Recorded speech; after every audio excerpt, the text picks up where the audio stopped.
ఏ ఒక్క టాపిక్ కి కూడా ఒక బుక్ లోంచి కంప్లీట్ గా మనం పికప్ చేసేయచ్చు అన్నట్టుగా ఉండదు. That is the problem with civils కానీ ఈ ఎకానమీ సబ్జెక్ట్ కి ఎస్పెషల్లీ ఒక సింగిల్ బుక్ లోంచి మొత్తం చదివేస్తే చాలు అన్నట్టుగా ఉండదు. ఇది అకాడమిక్ కాదు, అకాడమిక్స్ కి కాంపిటేటివ్ కి అదే డిఫరెన్స్. 3-4 రెఫరెన్స్ బుక్స్ ఉంటాయి. Then there are NCERTs. Class 9 నుంచి ఎకానమీకి అయితే క్లాస్ 9 నుంచి ఎకానమీ చదవాలి. 9th లో కొన్ని చాప్టర్స్ ఉంటాయి, 10th లో ఉంటాయి. క్లాస్ 11 అయితే మొత్తం ఇండియన్ ఎకనామిక్ డెవలప్మెంట్ అంటే కంప్లీట్గా ఉంటుంది క్లాస్ 11లో. అదంతా బేస్ కింద మీకు పనికొస్తుంది చదివితే. క్లాస్ 12లో కొన్ని పోర్షన్స్, అలాగే ఈ బుక్స్. సో ప్రస్తుతానికి మీరు ఏంటంటే ఇది చదివేయాలి అది చదివేయాలని కంగారు పడద్దు. I will give you guidance. మీకు మెల్లమెల్లగా గైడ్ చేస్తూ ఉంటాను. ఇన్ని బుక్స్ పేర్లు చెప్పేసి ఆ పేర్లు వినేసి భయపడిపోవాల్సిన పని అయితే లేదు. ఫస్ట్ చెప్తున్న టాపిక్స్ వినండి, నీట్గా నోట్ మేకింగ్ చేసుకోండి. ఎక్కడ డౌట్ ఉన్నా సరే అడగండి, మొహమాట పడగండి. And keep it an interactive session. మీరు ఇంటరాక్ట్ అవుతుండాలి. మీరు క్వశ్చన్స్ అడుగుతున్నారు, నేను ఆన్సర్ చెప్తూ ఉన్నాను. ఓకేనా? అంటే although it is an online class, నేను ముందు నుండి చెప్తున్నాను, ఇది ఆన్లైన్ క్లాస్ అయినప్పటికీ కూడా I would like to conduct it like an offline class. I'm a firm believer of offline classes. Offline classes ఎఫెక్టివ్గా ఉంటాయి ఇప్పుడు ఎందుకంటే టీచర్ స్టూడెంట్ ఎదురుగా ఉంటారు, ఇంటరాక్షన్ ఉంటుంది. సో ఆన్లైన్ క్లాస్లో కూడా సేమ్ ఫీచర్స్ మనం తీసుకురావాలి. అందుకే పీడిఎఫ్స్ ఇవ్వడం ఇట్లాంటి కాన్సెప్ట్స్ నేను ఎంకరేజ్ చేయట్లేదు. The moment I say I give you PDF, you will stop taking notes మరి రాయరు. సో అది వర్కౌట్ చేయదు రియల్ లైఫ్లో. ఇప్పుడు సివిల్స్ టాపర్స్ కానీ, గ్రూప్ 1 టాపర్స్ కానీ, ఎవరైనా సరే ర్యాంకులు వచ్చిన వాళ్ళు, జాబులు వచ్చిన వాళ్ళు మెజారిటీ ఓన్ నోట్స్ రాసుకున్న వాళ్ళే. సో ఓన్గా మన హ్యాండ్ రిటన్ నోట్స్ రాసుకుంటేనే మనకి గుర్తుంటుంది. చేతితో రాస్తాం, మనకి ఎప్పటికైనా గుర్తుంటుంది. And it will help you in the long run. So పాత పద్ధతులే కాపాడతాయి, వాటిని ఫాలో అవ్వండి జాగ్రత్తగా. నోట్స్ రాసుకోండి. ప్రతి వీక్ కూడా ఒక టాపిక్ అవ్వగానే దాని మీద ఒక టెస్ట్ పెడతాను. టాపిక్ అవ్వగానే నేను టెస్ట్ పెడతాను. ఆ టెస్ట్ మీరు మనకి మీ అందరికీ యూజర్ ఐడి పాస్వర్డ్స్ క్రియేట్ అయిపోయి ఉంటాయి. ఉమా మేడం మీకు ఇచ్చేసి ఉంటుంది. ఒకవేళ ఇవ్వకపోతే ఉమాకి డైరెక్ట్గా కాల్ చేయండి. నాకు యాప్ యొక్క యూజర్ ఐడి ఏంటి, పాస్వర్డ్ ఏంటి అని అడగండి, తను ఇస్తుంది. యాప్లో మీకు టెస్ట్లు అసైన్ చేయబడతాయి. ఎప్పుడు అసైన్ చేసినా నేను అనౌన్స్ చేస్తాను. టెస్ట్ అసైన్ చేస్తాను, మీరు యాప్లో టెస్ట్ రాయండి అని చెప్తాను. ప్రతి టెస్ట్కి మీరు క్వశ్చన్ రాసి టెస్ట్ అటెంప్ట్ చేసిన తర్వాత వెంటనే రివిజన్ చేసుకోవచ్చు. యాప్లో మీకు రివిజన్ అనే ఆప్షన్ కనిపిస్తుంది. అది కొట్టగానే ప్రతి క్వశ్చన్ కమ్స్ విత్ ఎక్స్ప్లెనేషన్. మీరు తప్పు పెట్టని కరెక్ట్ పెట్టని ఎక్స్ప్లెనేషన్ డీటెయిల్గా ఉంటుంది. ఆ డీటెయిల్డ్ ఎక్స్ప్లెనేషన్ చదువుకుంటే మీకు టాపిక్ అర్థమైపోతుంది. అర్థం కానివి ఏమైనా ఉంటే నేను నెక్స్ట్ లైవ్ క్లాస్లో కవర్ చేస్తాను. ఓకే, దీనికి టైం ఫ్రేమ్ ఏమీ పెట్టలేదు. So let's go slow. తొందరగా వెళ్దాం, నెమ్మదిగా వెళ్దాం, డీటెయిల్డ్గా వెళ్దాం. ప్రతి కాన్సెప్ట్ని అర్థం చేసుకుందాం. ఎన్ని ఎక్కువ చదివేసాం అనేది కాదు, నేర్చుకున్నవి ఎంత బాగా నేర్చుకుంటున్నాం అనేది ఇంపార్టెంట్. సో చాలా మంది స్ట్రగుల్ అయ్యేది ఇక్కడే. సిలబస్ పూర్తి అయిపోతుంది, కంప్లీట్ చేస్తారు, అన్నీ అయిపోతాయి. 2 సంవత్సరాలు సివిల్స్ రాసేస్తాం, 3 సంవత్సరాలు రాసేస్తాం, అయినా బేసిక్స్ గుర్తుండవు. బ్యాంక్ ఎగ్జామ్ రాసే వాళ్ళు ఎలాగైతే 2-3 సంవత్సరాలుగా రాస్తూ అయినా ఇంగ్లీష్లో మళ్ళీ కట్ ఆఫ్ దాటకుండా దాంట్లో కట్ ఆఫ్ దాటకుండా ఉండిపోతారో, ఇలాగే సివిల్స్లో కూడా ఈ ప్రాబ్లమ్స్ ఉన్నాయి. కొన్ని సబ్జెక్ట్స్లో మనకి డెప్త్ ఉంటుంది, పర్లేదు. డెప్త్ లేని సబ్జెక్ట్స్ సఫర్ అవుతూ ఉంటాం. So that's about it. ఇంకా మనకి టైం వేస్ట్ చేయను, ఎందుకంటే క్లాస్ టైమింగ్స్ కూడా నేను తక్కువ పెట్టడానికి కారణం కూడా ఏంటంటే ఎక్కువ చెప్పేసి మీకు కన్స్యూమ్ చేసుకోకుండా అర్థం కాకుండా ఉండకూడదు. తక్కువ చెప్తాను, అర్థం చేసుకోండి. 1 hour అని చెప్పాను, but it is extendable by another ½ an hour. So 1 hour to 1.5 hours. కుదిరినప్పుడు 1.5 hours చెప్తాను, కుదిరినప్పుడు 1 hour చెప్తాను. సో ఇవాళ మనం తీసుకున్న టాపిక్ ఏంటంటే ఇండియన్ ఫినాన్షియల్ మార్కెట్. మొన్న శాంపుల్ క్లాస్లో కూడా ఇదే తీసుకున్నాను, బట్ ఎనీవే ఇవాళ చాలా డీటెయిల్డ్గా వెళ్తాం. నోట్స్ కూడా మీరు రాసుకోవచ్చు. Indian financial market. First let's understand what is a financial market. Financial market అంటే ఏంటి? నేను చెప్పే విధానం ఎలా ఉంటుందంటే ఫస్ట్ కాన్సెప్ట్స్ మీకు అర్థమయ్యే భాషలో నెమ్మదిగా చెప్తాను, ఎగ్జాంపుల్స్ ఇస్తాను. కాన్సెప్ట్ మీకు అర్థమైంది అన్న కన్ఫర్మేషన్ వచ్చిన తర్వాత I dictate notes. Is that okay? Notes నేను డిక్టేట్ చేస్తాను, మీరేం కంగారు పడకండి. చెప్తున్నప్పుడు వినండి, రన్నింగ్ నోట్స్ రాయక్కర్లా. నోట్స్ నేను తర్వాత చెప్తాను, చెప్పినప్పుడు నోట్ చేసుకోండి. అంటే ఒక రకంగా రివిజన్ అనమాట. ఫస్ట్ విన్నప్పుడు మీకు అర్థం అవుతుంది, మళ్ళీ నేను నోట్స్ చెప్తాను, నోట్స్ చెప్పినప్పుడు రివిజన్ అయిపోతుంది, వెంటనే మీకు 2 సార్లు రివిజన్ అయిపోతుంది. సో చాలా బాగా గుర్తుంటాయి మీకు కాన్సెప్ట్స్ అన్ని కూడా. సో ఫినాన్షియల్ మార్కెట్ అంటే బ్రాడ్గా డెఫినేషన్ ఏంటి ఒకసారి అర్థం చేసుకోండి. ఫినాన్షియల్ మార్కెట్ అంటే మీకు చూడండి, మనకి ఒక సొసైటీలో, ఫర్ ఎగ్జాంపుల్ ఇండియన్ ఎకానమీలో, భారతదేశ ఆర్థిక వ్యవస్థలో, మన ఇండియన్ సిస్టంలో మీకు ఎగ్జాంపుల్గా తీసుకుంటే there are people who have cash surplus. అంటే ఎక్స్ట్రా క్యాష్ ఉన్న వాళ్ళు చాలా మంది ఉంటారు. ఎక్స్ట్రా క్యాష్ అంటే అర్థం ఏంటి? వాళ్ళ అవసరాలకు పోగా మిగిల్చేది. ఇప్పుడు ఒక గవర్నమెంట్ టీచర్ ఉన్నారు, ఆయనకి 50,000 రూపాయలు జీతం. నెలకి ఆయనకి 30,000 ఖర్చు అవుతుంది. ప్రతి నెల ఆయనకి 20,000 మిగులుతున్నట్టే కదా. So he has 20,000 rupees per month as extra cash. So extra cash ఆయన దగ్గర ఉంటుంది. అలాగే ఇలా ఎక్స్ట్రా క్యాష్ ఉన్న వాళ్ళు ఎంతో మంది ఉంటారు.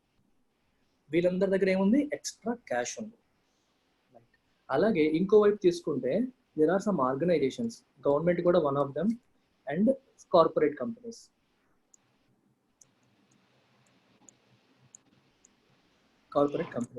వీళ్ళకి ఏంటంటే డబ్బులు అప్పుడప్పుడు అవసరం పడతాయి. ఎందుకు అవసరం పడతాయి? ఇప్పుడు ఒక కార్పొరేట్ కంపెనీ ఉంది, ఫర్ ఎగ్జాంపుల్ రిలయన్స్ ఉంది. రిలయన్స్ ఏమో కొత్త ఫ్యాక్టరీ పెట్టాలనుకుంటున్నారు. సో వాళ్ళకేమో మనీ అవసరం రావచ్చు. అంటే ఎంత డబ్బున్నడికైనా అవసరం రాకుండా పోతుందా? అవసరం వస్తాయి ఎప్పుడప్పుడు. అవసరం వచ్చినప్పుడు వాళ్ళు ఏం చేయాలి? అప్పు తీసుకోవాలి. సో వీళ్ళకి మనీ ఏంటి? నీడ్ ఉంది. లేదా ఎలా చెప్పొచ్చు మనం? మనీ, వీళ్ళేమో సర్ప్లస్, వీళ్ళేమో scares.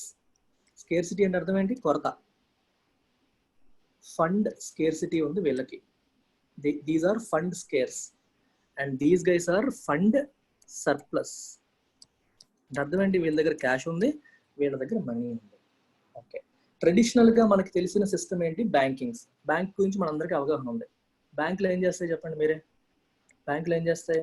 Banks accept deposits. Customers నుంచి బ్యాంక్స్ ఏం చేస్తాయి? డిపాజిట్స్ యాక్సెప్ట్ చేస్తాయి. ఊరికే ఇస్తారా డిపాజిట్స్?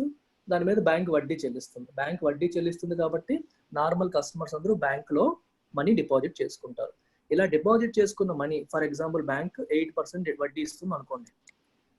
మరి 8% వడ్డీ ఇస్తూ, నేను చిన్నప్పుడు అనుకునేవాడిని అనమాట, మనం బ్యాంకుల్లో డబ్బులు పెడతాం, బ్యాంక్ వాళ్ళు మనకి వడ్డీ ఇస్తున్నారు, బ్యాంక్ నష్టం కదా, మనకేమో డబ్బులు ఎక్స్ట్రా అవుతున్నాయి, బ్యాంక్ ఎలాగా నష్టపోతున్నారు కదా బ్యాంక్ వాళ్ళు అనుకునేవాడిని. తెలీదు, మీరు మనలో కూడా చాలా మంది చిన్నప్పుడు అలాగే అనుకుంటాం. కానీ బ్యాంక్ ఏం చేస్తుంది?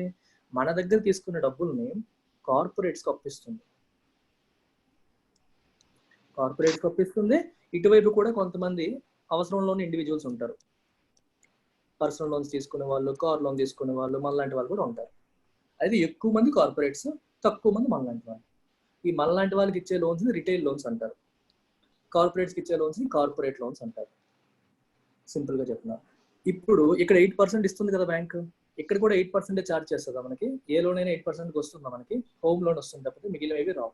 ఇక్కడ ఏం చేస్తుంది? ఒక 15%, 20% అలా ఛార్జ్ చేస్తుంది. వాళ్ళ ఇష్టం. ఎంత పర్సెంట్ అని కాదు, ఎక్కువ ఉంటుంది అని అర్థం.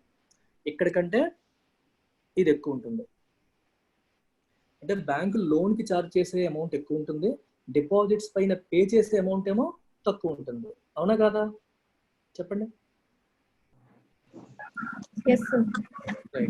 సో ఆ రెండింటి మధ్య ఉన్న డిఫరెన్సే బ్యాంక్స్ మెయింటెనెన్స్ కి, వాళ్ళ ఖర్చులకి ప్లస్ వాళ్ళ లాభానికి ఉపయోగపడుతుంది.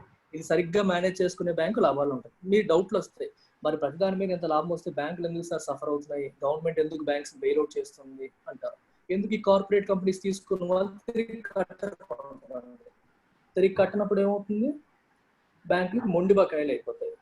మన డిపాజిట్లకు ఇవ్వాల్సింది ఇచ్చేయాలి, కానీ మనకు రావాల్సినప్పుడు సరిగ్గా రావట్లేదు. అందువల్ల బ్యాంకులు ఇబ్బందులు పడుతున్నాయి. గవర్నమెంట్ వచ్చి హెల్ప్ చేయాల్సిన పరిస్థితి వస్తుంది. ఇది బ్యాంక్ సిస్టమ్. ఈ సిస్టమ్ లో మీరు చూసారా, ఇటువైపు డబ్బులు అవసరంలో ఉన్న వారికి, అంటే ఫండ్ స్కేర్సిటీ ఉన్న వాళ్ళకి, ఫండ్ సర్ప్లస్ ఎక్స్ట్రా క్యాష్ ఉన్న వాళ్ళకి మధ్యలో ఏమొచ్చింది? బ్యాంక్ వచ్చింది. అయితే బ్యాంక్ అనేది మధ్యలో లేకుండా డైరెక్ట్ గా వీళ్ళిద్దరూ కనెక్ట్ అయ్యే మెకానిజం ఉందా లేదా? డైరెక్ట్ గా సర్ప్లస్ ఉన్న వాళ్ళు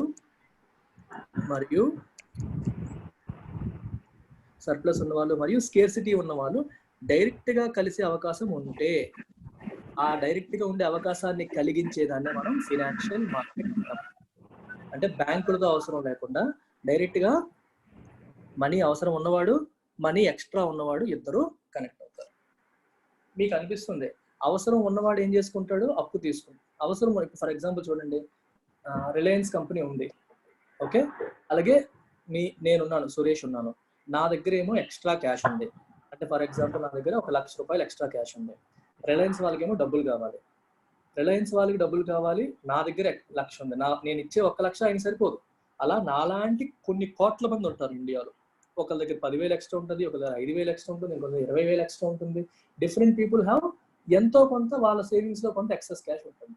ఈ ఎక్సెస్ క్యాష్ ఉన్న వాళ్ళందరూ వాళ్ళ దగ్గరే పెట్టుకున్నారు అనుకోండి మనీని, ఏమవుతుంది? మనీ ఏమైనా గుడ్లు పెడుతుంది? ఇంట్లో పెడితే మనం నష్టపోయినట్టే కదా. ఎందుకంటే మన చుట్టుపక్కల ఉన్న వస్తువుల ధరలు పెరిగిపోతూ ఉంటాయి. ఈ రోజు 10,000తో మనం కొన్ని వస్తువులు కొనగలుగుతాం. అదే 10,000 మనం అకౌంట్లో మన బ్యాంకుల్లో వేయకుండా ఎక్కడ వేయకుండా ఇంట్లో పెట్టి తాళం వేసాం అనుకోండి, సంవత్సరం పోయాక అదే 10,000తో బయటకు వెళ్తే గత సంవత్సరం కొనగలిగే వస్తువులు ఇప్పుడు కొనలేము. ఎందుకంటే ఈ లోపు వాటి రేట్లు పెరిగిపోయి ఉంటాయి. అంటే ఒక రకంగా మనం నష్టపోయినట్టే కదా. అంటే అర్థం ఏంటి, వస్తువుల ధరలు ఎలా పెరుగుతున్నాయో దానికి తగ్గట్టుగా మన దగ్గర ఉన్న ధనం యొక్క విలువ కూడా పెరగాలి. దాన్ని ఎప్రిషియేషన్ అంటాం. ఎప్రిషియేషన్ అంటే increase in value. Money appreciation అంటే increase in the value of money, దాన్ని ఎప్రిషియేషన్ అంటాం. ఎప్రిషియేషన్ అంటే మనకు తెలిసిన ఇంగ్లీష్లో ఇంకో మీనింగ్ ఏంటి, ప్రశంసించడం. కానీ ఫినాన్స్ లో దాని మీనింగ్ ఏంటి, ఎప్రిషియేషన్ అంటే మీనింగ్ ఏంటి, ఇంక్రీజ్ అవ్వడం. దానికి ఆపోజిట్ ఏంటి, డిప్రిషియేషన్. డిప్రిషియేషన్ అంటే తరుగుదల, తరిగిపోవడం, అంటే విలువ తగ్గిపోవడం. ఇప్పుడు ఒక వస్తువు కొన్నావు ఈ రోజు, నువ్వు ఇప్పుడు కారు కొన్నాను నేను, కారు ఈ రోజు 10 లక్షలు పెట్టి కొన్నాను, నెక్స్ట్ ఇయర్ అమ్మినప్పుడు 10 లక్షలకి వెళ్తుంది, అది వెళ్ళదు. ఎందుకు, పాత పడిపోయింది అంటారు, ఇంజిన్ పాత పడిపోయింది, ఆల్రెడీ వాడేవి కొనాలని చెప్పి ధరను తగ్గించేస్తారు. దాన్ని ఏమంటే డిప్రిషియేషన్. ధర తగ్గుదని డిప్రిషియేషన్ అంటాం, పెరగడాన్ని ఎప్రిషియేషన్ అంటాం. సో ప్రతి ఇండివిజువల్ ఇన్వెస్టర్ కూడా, ప్రతి వ్యక్తి కూడా తన దగ్గర ఉన్న ధనం యొక్క విలువ పెరగాలని కోరుకుంటారు. పెరగాలి అంటే అర్థం ఏంటి, అది ఎవరికన్నా అవసరంలో ఉన్నవాడికి ఇచ్చామనుకో, అవసరంలో ఉన్నవాడు దానికి ఎంతో కొంత కలిపి తిరిగిస్తాడు. కలిపి తిరిగిస్తే మనకి పెరిగినట్టే కదా, అలా ఆలోచించాలి. సో కలిపి తిరిగిస్తే అది పెరిగినట్టే కాబట్టి మనం ఆ రకంగా ఆలోచించి వెళ్ళాలి. సో ఇప్పుడు అవసరంలో ఉన్న కంపెనీస్ ఈ ఫినాన్షియల్ మార్కెట్ లో, ఫర్ ఎగ్జాంపుల్ మీకు ఆ పేర్లన్నీ తర్వాత వస్తాయి వన్ బై వన్. ఒక డిబెంచర్ ఇష్యూ చేసింది అనుకుందాం. రిలయన్స్ కంపెనీ ఏం ఇష్యూ చేసింది, డిబెంచర్. డిబెంచర్ అంటే ఏంటి అనేది మనం క్యాపిటల్ మార్కెట్స్ చెప్పినప్పుడు డీటెయిల్ గా చెప్తాను. ప్రస్తుతానికి డిబెంచర్ అనుకోండి. డిబెంచర్ ఇష్యూ చేసినప్పుడు దీనిపైన ఎంత వడ్డీ ఇస్తామో రాస్తారు. ఓకే, 10% రాశారు. ఎన్ని సంవత్సరాలు రాస్తారు, 10 years అని రాశారు. ఎంత అమౌంట్ కూడా రాస్తారు. ఒక్కొక్క డిబెంచర్ వాల్యూ లెట్స్ సే 10,000 రూపాయలు అనుకోండి. నరేష్ అనే అబ్బాయి దగ్గర సరిగ్గా 10,000 ఉంది. నరేష్ ఏం చేస్తాడు, 10,000 పెట్టి ఒక డిబెంచర్ కొనుక్కున్నాడు. ఎక్కడ కొంటాడు, రిలయన్స్ దగ్గర. ఓకే, కొనుక్కున్నప్పుడు ఏమవుతుంది, ఈ 10,000 పైన రిలయన్స్ ప్రతి సంవత్సరం 10% వడ్డీ కలుపుతూ 10 సంవత్సరాలు అయిన తర్వాత 10,000కి మళ్ళీ సంవత్సరానికి 10,000 రూపాయలు చొప్పున 10 సంవత్సరాలకి ఇంకో 10,000 యాడ్ అవుతుంది. మొత్తం 20,000 చొప్పున మెచ్యూరిటీ అయినప్పుడు తిరిగి ఇస్తుంది. సో తినేమనుకుంటాడు, నేను 10,000 పెట్టాను, నాకు 20,000 వచ్చింది కదా అని చెప్పి నరేష్ హ్యాపీగా ఫీల్ అవుతాడు. అలాగే సురేష్, నా దగ్గర 1,00,000 రూపాయలు ఉందనుకోండి, 1,00,000 రూపాయలకి నేను 10 డిబెంచర్లు కొనుక్కుంటాను. ఎందుకంటే ఒక్కొక్క డిబెంచర్ 10,000 కదా, నేను 10 కొనుక్కుంటాను. 10 కొనుక్కోవడం వల్ల నాకేమైంది, నా 1,00,000 రూపాయలకి 10 డిబెంచర్లు వచ్చాయి. వాటి వాల్యూ కూడా మళ్ళీ తర్వాత పెరుగుతుంది. ఈ రకంగా నా దగ్గర ఉన్న క్యాష్ కి ఎప్రిషియేషన్ వచ్చింది, పెరిగింది, దాని విలువ పెరిగింది. ఇప్పుడు రిలయన్స్ పరంగా ఆలోచించండి. రిలయన్స్ కి ఏంటి, రిలయన్స్ కి ఇప్పుడు డబ్బులు కావాలి, లెట్స్ సే 100 కోట్లు కావాలి. 100 కోట్లు కావాలని చెప్పి 10,000 రూపాయల డిబెంచర్లు ఎన్ని 10,000 రూపాయల డిబెంచర్లు ఎన్ని రిలీజ్ చేస్తే 100 కోట్లు వస్తుంది, లెక్క 10,000 ఇంటూ 10 వేస్తే 1,00,000, 1,00,000 ఇంటూ 100 వేస్తే 1,00,000, 100 ఇంటూ 100 వేస్తే 100 కోట్లు. ఎన్ని సున్నాలు వచ్చాయి, 5 సున్నాలు వచ్చాయి, అంతేనా? 5 సున్నాలు వచ్చాయి. 5 సున్నాలు అంటే ఎంత, 1,00,000 డిబెంచర్స్ వాళ్ళు ఇష్యూ చేశారనమాట. 1,00,000 డిబెంచర్స్, ఒక్కొక్క డిబెంచర్ 10,000 అలా ఇష్యూ చేసినప్పుడు 10,000 ఉన్నవాడు ఒకటి కొంటాడు, 20,000 ఉన్నవాడు 2 కొనుక్కుంటాడు, ఎవరికి నచ్చినట్టు వాళ్ళు కొనుక్కుంటారు. అలా వీళ్ళు కొనుక్కుంటారు. వీళ్ళ పరంగా అది ఇన్వెస్ట్మెంట్, రిలయన్స్ పరంగా అప్పు. సో రిలయన్స్ ఏం చేసింది, ప్రజల దగ్గర అప్పు తీసుకుంది అని అర్థం. సో వీళ్ళకి అవసరమైన మనీ, రిలయన్స్కి అవసరమైన డబ్బులు చేరిపోయాయి. అలాగే వీళ్ళ దగ్గర ఉన్న ఎక్స్ట్రా క్యాష్ కూడా వాల్యూ పెరగడానికి ఒక ఆస్కారం కలిగింది. ఇవన్నీ ఎలా కలిగాయి, బికాస్ ఆఫ్ ఫైనాన్షియల్ మార్కెట్. ఈ ఫైనాన్షియల్ మార్కెట్ ఉండడం వల్లే కదా అవసరంలో ఉన్నవాడు, అవసరం ఎక్సెస్ క్యాష్ ఉన్నవాడు, వీళ్ళిద్దరూ ఒక దగ్గర కలిశారు. వీడు వాడి అవసరాన్ని తీర్చాడు, తీర్చినందువల్ల వాళ్ళు వీళ్ళకి కొంత ఎక్స్ట్రా డబ్బు పే చేసి ఇచ్చారు. This is the system. Is it clear? Financial market అంటే ఓవరాల్ గా మీనింగ్ అర్థమైందా? అర్థమైతే దీనికి నోట్స్ చెప్తాను. అర్థమైతే మీరు చాట్ బాక్స్ ఎక్కువ వాడండి. ఎస్, ఓన్లీ ఎస్, ఒక లెటర్ ఎస్ అని చెప్పి కొట్టండి అంతే. అర్థం కాకపోతే ఏం చేస్తారంటే ఆర్ అంటే రిపీట్, అర్థం కాకపోతే రిపీట్ చేస్తాను, ఆర్ అంటే చేయొచ్చు. ఓకే, ఇక్కడ నుంచి ఇది ఫాలో అవ్వాలి. అర్థమైతే ఎస్, అర్థం కాకపోతే ఆర్. చాట్ చేసినప్పుడు ప్రైవేట్ గా చేయకండి, ఎవ్రీ వన్ అని చెప్పి సెలెక్ట్ చేసుకోండి. పంపినప్పుడు అందరికీ కనిపించాలి ఎవరేం మాట్లాడుతున్నారు. Okay, now make notes. Dictate చేస్తాను దీని definition.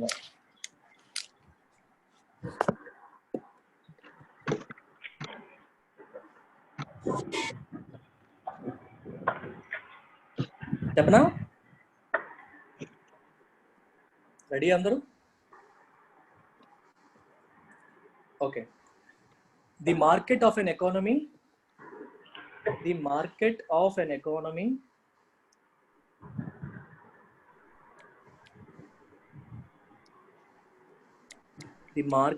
an economy where funds are transacted between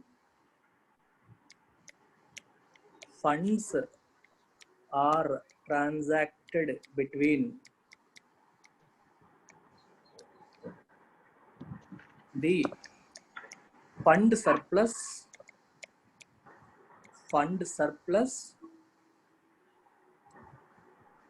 and fund scarce.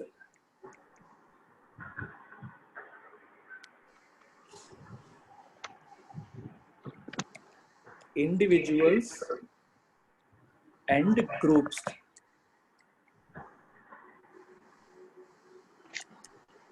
is known as financial market.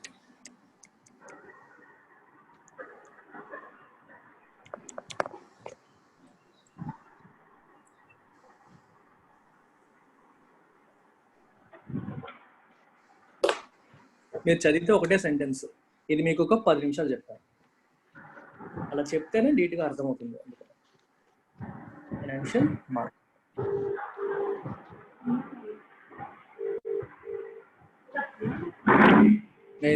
మీరు మ్యూట్లో ఉండండి, అన్మ్యూట్ చేసుకోవద్దు.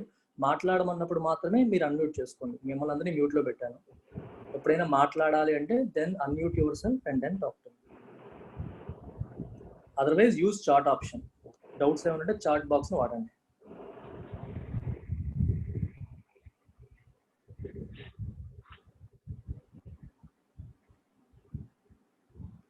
క్లియర్? ఓకే.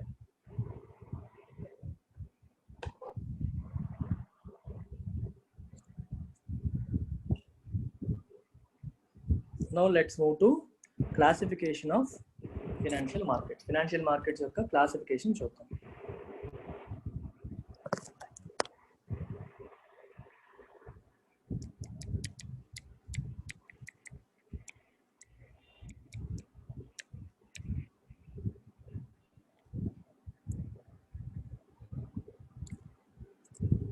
సో బ్రాడ్గా మనం దీన్ని 2 కేటగిరీస్ కింద డివైడ్ చేయొచ్చు. ఒకటి money market. Guys please go on mute. Bhargav go on mute please. Kothakota Bhargav. Yeah, money market. ఇంకొకటి క్యాపిటల్ మార్కెట్.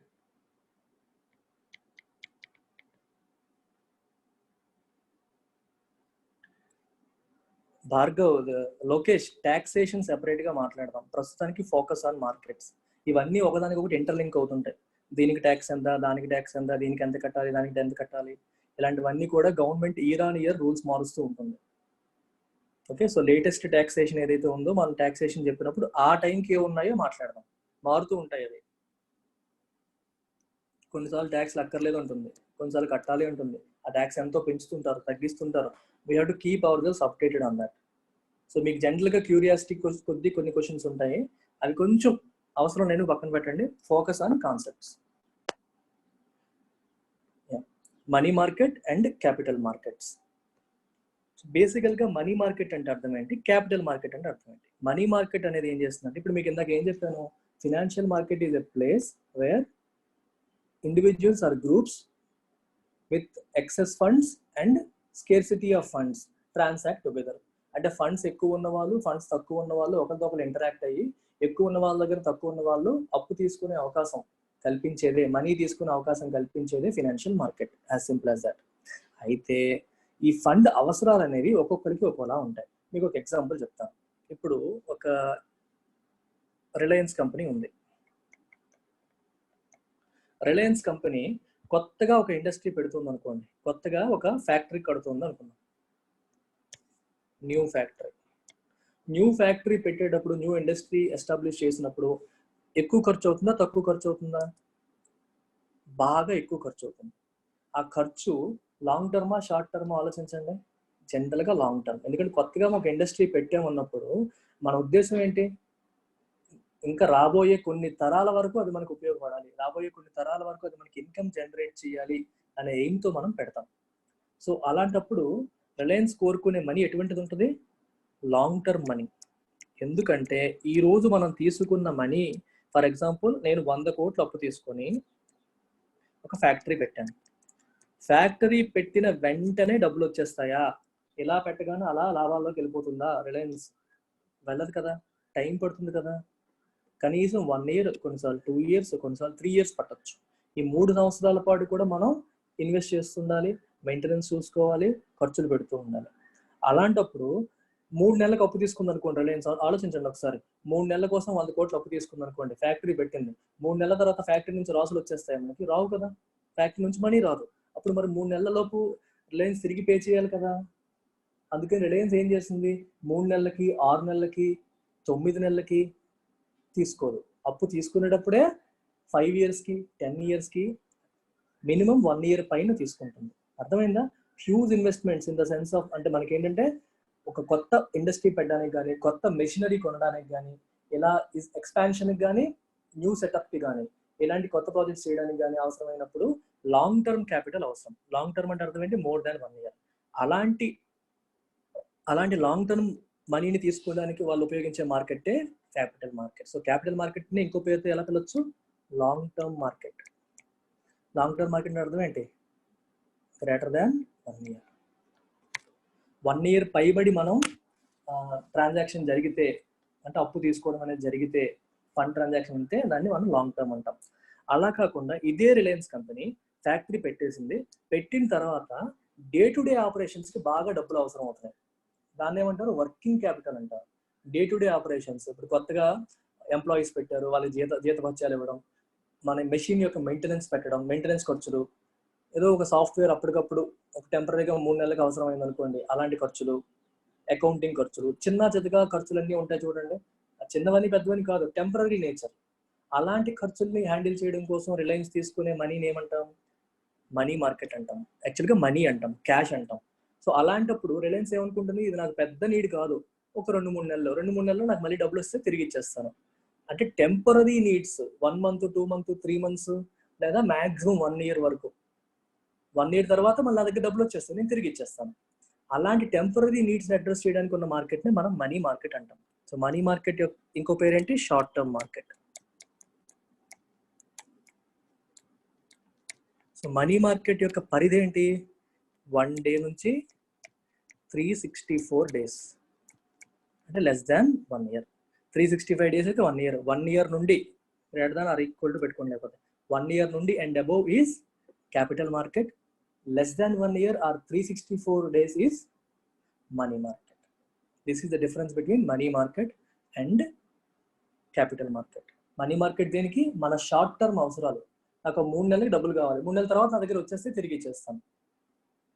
క్యాపిటల్ మార్కెట్ అనేది లాంగ్ టర్మ్ అవసరాలు, 3 సంవత్సరాలు, 5 సంవత్సరాలు, 10 సంవత్సరాలు అలా అనమాట. Now you understood the difference between money market and capital markets? అర్థమైతే type yes, I dictate.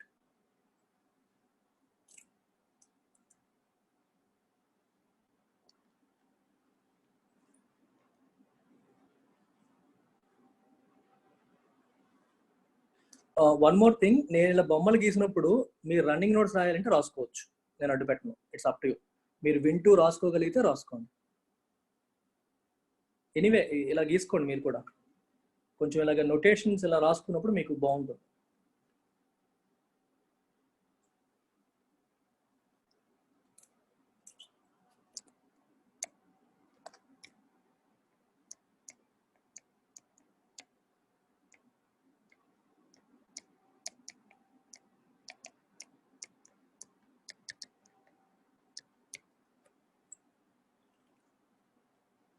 Either you can take running notes or మీ ఇష్టం.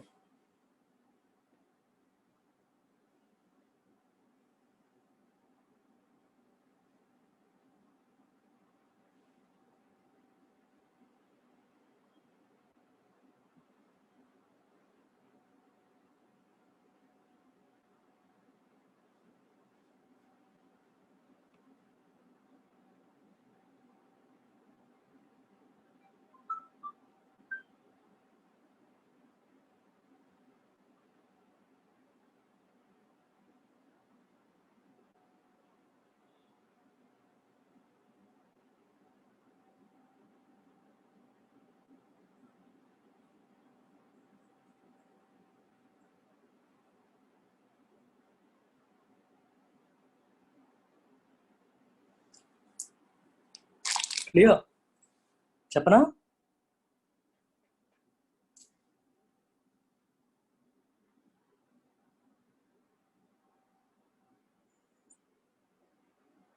Right. Financial markets are broadly classified into, financial markets are broadly classified into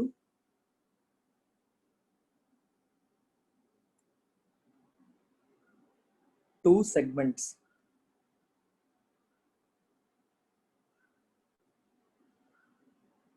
Two segments, comma, one catering to the needs of catering, CATERING, catering to the needs of short-term funds, catering to the needs of short-term funds.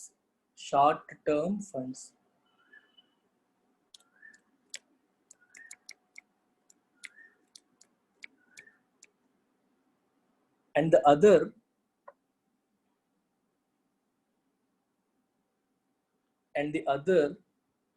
to the needs of long-term funds.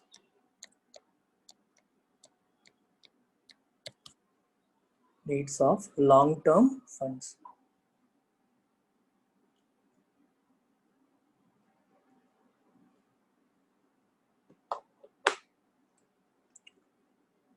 Right. The short-term financial market is known as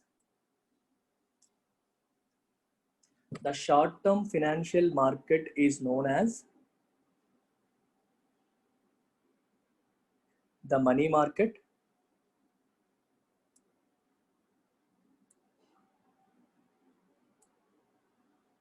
comma, while the long-term financial market is known as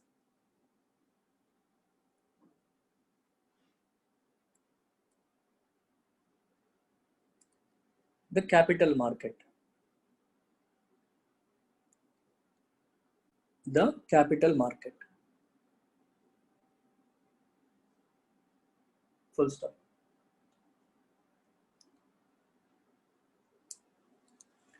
The money market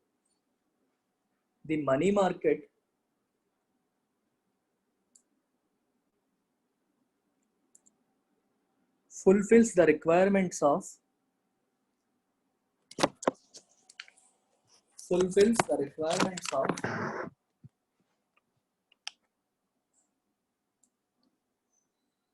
funds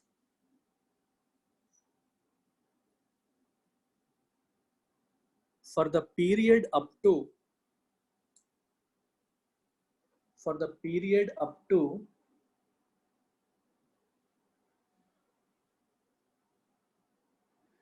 364 days.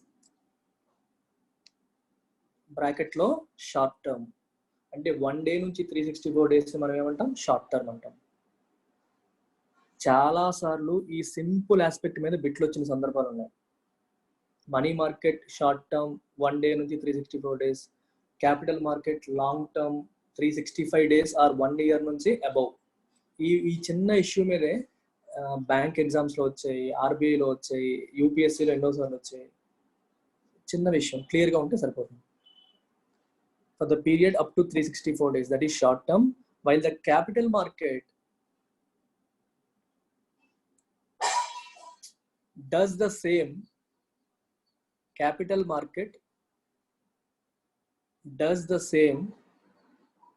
for the period above 364 days. For the period above 364 days, that is bracket lo, that is long term.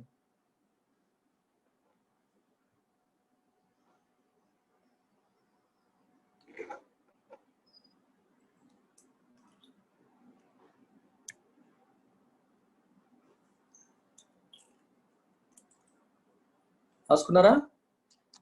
Type yes if you're done writing.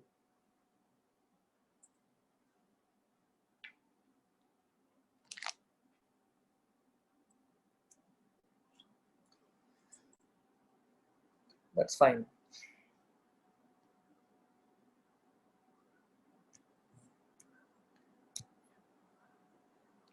Okay, ఇప్పుడు ఏం చేస్తారంటే money market అని heading పెట్టుకోండి. ఇప్పుడు money market గురించి డీటెయిల్డ్గా వెళ్తాం. నాకు తెలిసి ఈ రోజంతా కూడా మనీ మార్కెట్ అవుతుంది, ఇంకా టైం కూడా పట్టొచ్చు, రేపటికి కూడా మనీ మార్కెట్ వెళ్ళొచ్చు. ఎందుకంటే నేను చాలా డీటెయిల్డ్గా డెప్త్లో చెప్తాను, ప్రతి ఒక్క టాపిక్ కూడా కవర్ చేస్తాను. సో మనీ మార్కెట్ అని హెడ్డింగ్ పెట్టుకోండి.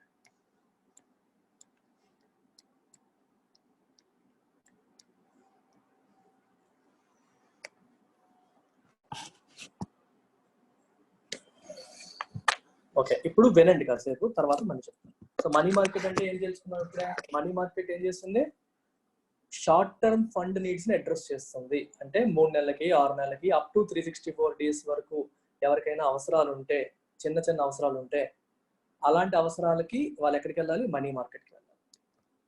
రైట్. ఓకే, ఇప్పుడు ఇది ఎవరు చేస్తుంది, క్యాష్ సర్ప్లస్ మరియు క్యాష్ స్కేర్స్. ఎవరి దగ్గర క్యాష్ ఎక్కువ ఉందో వాళ్ళ దగ్గర నుంచి క్యాష్ స్కేర్సిటీ అంటే కొరత ఉందో వాళ్ళు తీసుకొని వాళ్ళకి ఇవ్వాల్సిన ఎక్స్ట్రా ఇవ్వడం ద్వారా చేస్తారు. అయితే ఒక చిన్న మతలబు ఉంది ఇక్కడ. మనం జనరల్గా మనీ మార్కెట్లో ఇప్పుడు మామూలుగా ఒక విషయం చెప్తాను చూడండి. బాండ్ ఉంది. బాండ్ అనేది యాక్చువల్గా క్యాపిటల్ మార్కెట్, అంటే మోర్ దాన్ 1 year. బాండ్ గవర్నమెంట్ ఇష్యూ చేసినప్పుడు, ఏం చేస్తుందంటే గవర్నమెంట్ ఏముంటుంది, దానిపైన 10% ఇంట్రెస్ట్ రేట్ అందనుకోండి, అంటే 10% వడ్డీ చెల్లిస్తారు. బాండ్కి ఇంకేముంటుంది, ఫేస్ వాల్యూ ఉంటుంది. 10,000 రూపాయలు అనుకోండి, దీన్ని ఏమంటాం, ఫేస్ వాల్యూ. ఈ 10,000 అనేది ఏంటి, ఫేస్ వాల్యూ. ఈ 10% ఏంటి, కూపన్ రేట్ అంటారు. కూపన్ రేట్ లేదా దానిపైన వచ్చే వడ్డీ రేట్. ఇంకోటి ఏంటి, మెచ్యూరిటీ. 10 years అన్నారు అనుకోండి, ఇది మెచ్యూరిటీ టైం పీరియడ్, ఎప్పుడు మెచ్యూర్ అవుతుంది అని. సో మనం ఈ బాండ్ కొనాలనుకోండి, ఎంత పెట్టుకుంటాం, 10,000 పెట్టుకుంటాం. అంటే ఒక్కొక్క బాండ్ 10,000 పెట్టుకుంటాం. 10,000 పెట్టుకున్న తర్వాత 10 సంవత్సరాలకి ఈ 10,000 అలా వస్తూ, దానిపైన సంవత్సరానికి 10% చొప్పున, 10,000 10% అంటే 1,000. అలాంటివి ఎన్ని సంవత్సరాలు, 10 సంవత్సరాలు. సో 10 into 1,000 వేసుకుంటే మనకి ఎంత వచ్చింది, 20,000 రూపీస్ మనకి వచ్చాయి. ఇది బాండ్కి జరిగేది. ఇది అంటే బాండ్కి ఏముంటుంది, ఇంట్రెస్ట్ రేట్ ఉంటుంది. What is it called, interest rate.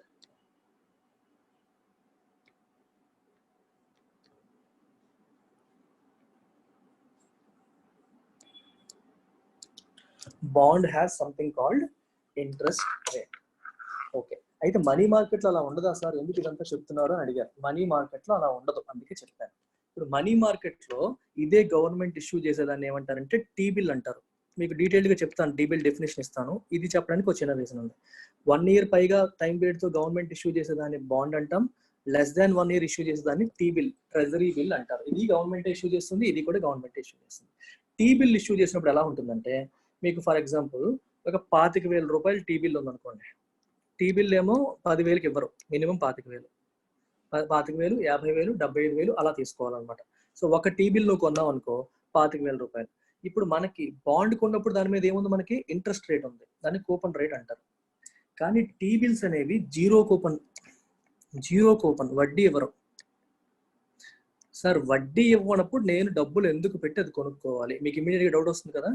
వడ్డీ ఇవ్వనప్పుడు నేను ఎందుకు కొనాలని మీకు డౌట్ వస్తుంది, నాకు డౌట్ వస్తుంది. కానీ దీనికి టైం పీరియడ్ ఉంటుందో, ఉంటుంది. 91 days అనుకోండి.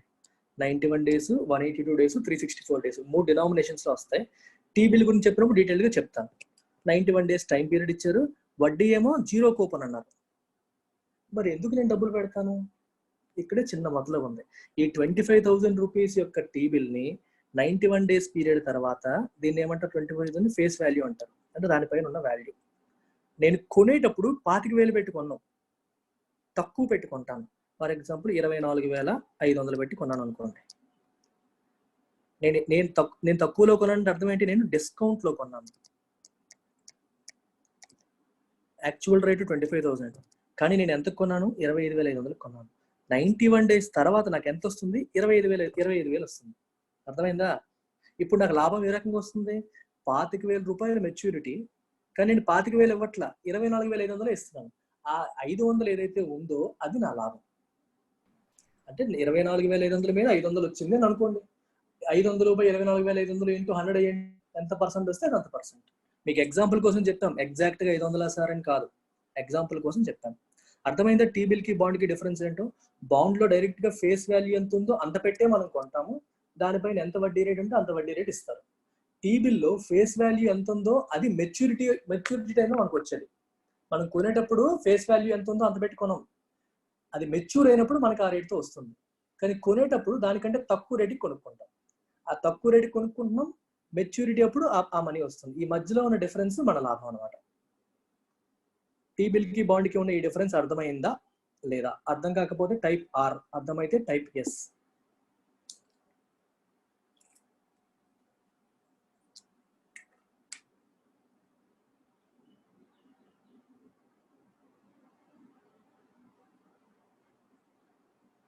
Good.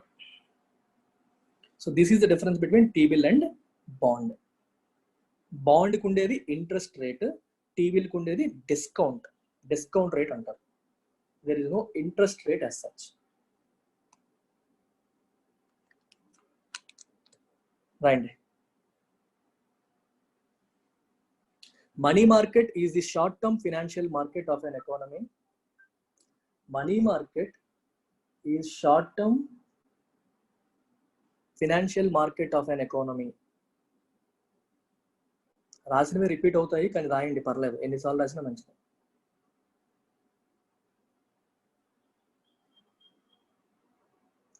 In this market,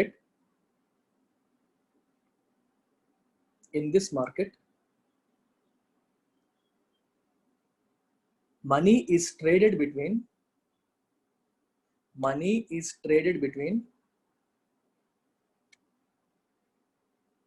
traded TRADED, చేతులు మారడం, ట్రేడ్ అంటే individuals are groups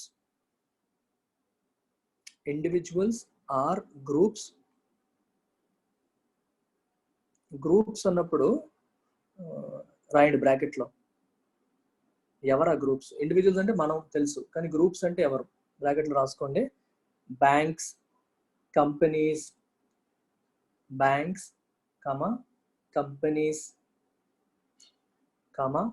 government ETC.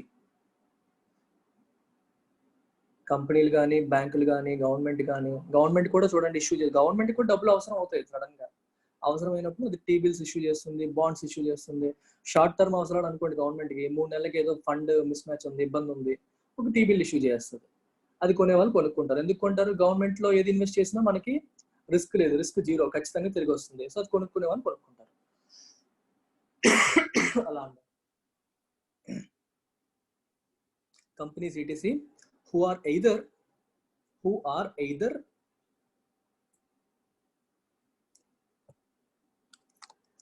cash surplus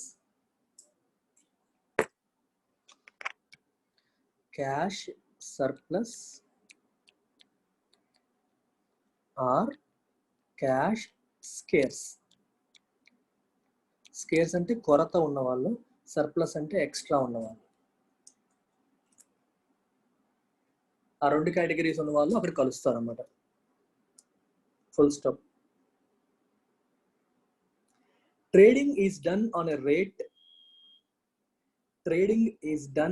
rate known as discount rate,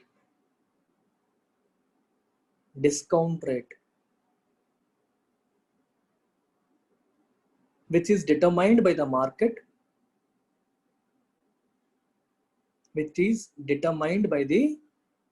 market,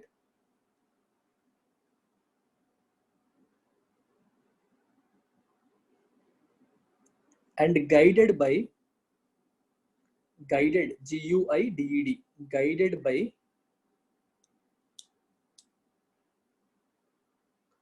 the availability of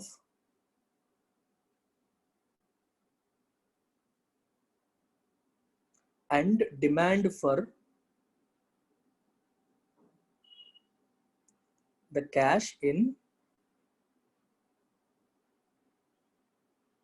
the day-to-day trading.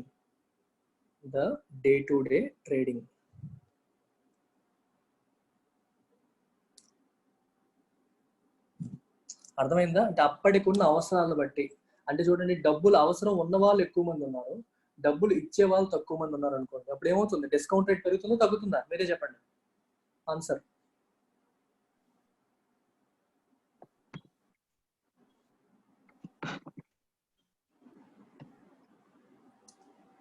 అవసరం ఉన్న వాళ్ళు ఎక్కువ మంది ఉన్నారు, ఇచ్చే వాళ్ళు తక్కువ మంది ఉన్నారు. డిస్కౌంట్ రేట్ పెరుగుతుందా పెరగదా? పెరుగుతుంది కదా ఆబ్వియస్ గా. అంతే. ఎందుకంటే ఎప్పుడు డిమాండ్ ఎక్కువ ఉన్నప్పుడు వస్తువు యొక్క విలువ పెరుగుతుంది. అలాగే ఎక్కువ మంది డబ్బు కోరుకుంటున్నారు, ఇచ్చే వాళ్ళు తక్కువ ఉన్నారు. మన ఊర్లో ఒక వడ్డీ వ్యాపారం ఉన్నాడు, ఆయన దగ్గర కొంత మనీ ఉంది, అడిగే వాళ్ళు ఎక్కువ మంది ఉన్నారు. ఆయన ఏం చేస్తాడు? వడ్డీ పెంచేస్తాడు కదా. అడిగిన వాళ్ళు ఎక్కువ, ఇచ్చే వాళ్ళు తక్కువ. అలా అన్నమాట. ఇక్కడ కూడా అంతే, క్యాష్ ఇచ్చే వాళ్ళు తక్కువ ఉండి అడిగే వాళ్ళు ఎక్కువ ఉన్నప్పుడు డిస్కౌంట్ రేట్ మారిపోతుంది. అది ఏ రోజుకు ఆ రోజు ట్రేడింగ్ పరిస్థితులు బట్టి మారుతూ ఉంటుంది అని చెప్పారు సెంటెన్స్ లో. అర్థమైంది? అది ఫిక్స్డ్ గా ఇంతే ఉంటుందని చెప్పలేము. రోజువారీ మార్కెట్ నీడ్స్ బట్టి, డిమాండ్ బట్టి డిస్కౌంట్ రేట్ అనేది కీప్స్ చేంజింగ్. నెక్స్ట్ రాయండి. The repo rate of the time. The repo rate of the time.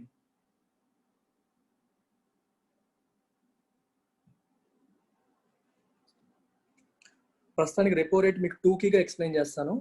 Banking సెక్టర్కి వెళ్ళినప్పుడు రెపో రేట్ని డీటెయిల్గా నేర్చుకుంటాం. The repo rate of the time బ్రాకెట్లో announced by the RBI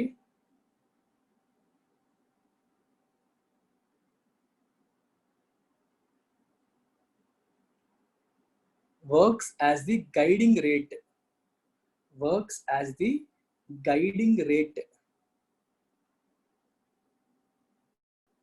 for the current discount rate.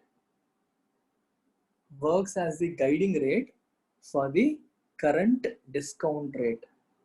అంటే present discount rate ఎంత ఉంటుంది అనేది మీకు ఇందాక మార్కెట్ ఫోర్సెస్ ద్వారా తెలుస్తుంది అని చెప్పాను. కానీ ఒక డైరెక్షన్ ఇచ్చేది ఏంటి? Repo rate. రెపో రేట్ అంటే మీకు నా వీడియో మన ఛానల్లో ఉంటుంది, బట్ ఎనీవే మీకు ఒకసారి టూకీగా చెప్పేస్తాను. ఇప్పుడు బ్యాంక్స్ ఉన్నాయి, ఆర్బిఐ ఉంది. బ్యాంక్స్కి సడన్ గా ఎమర్జెన్సీ ఫండ్స్ అవసరమయ్యాయి, డబ్బులు బాగా అవసరమయ్యాయి. బ్యాంక్స్ ఏం చేస్తాయి? బ్యాంక్స్ వాళ్ళ దగ్గర ఉన్న సెక్యూరిటీస్, డాక్యుమెంట్స్, గవర్నమెంట్ సెక్యూరిటీస్ ఏవైతే ఉంటాయో వాటిని ఏం చేస్తాయంటే రిజర్వ్ బ్యాంక్ అమ్మేస్తాయి. They cell.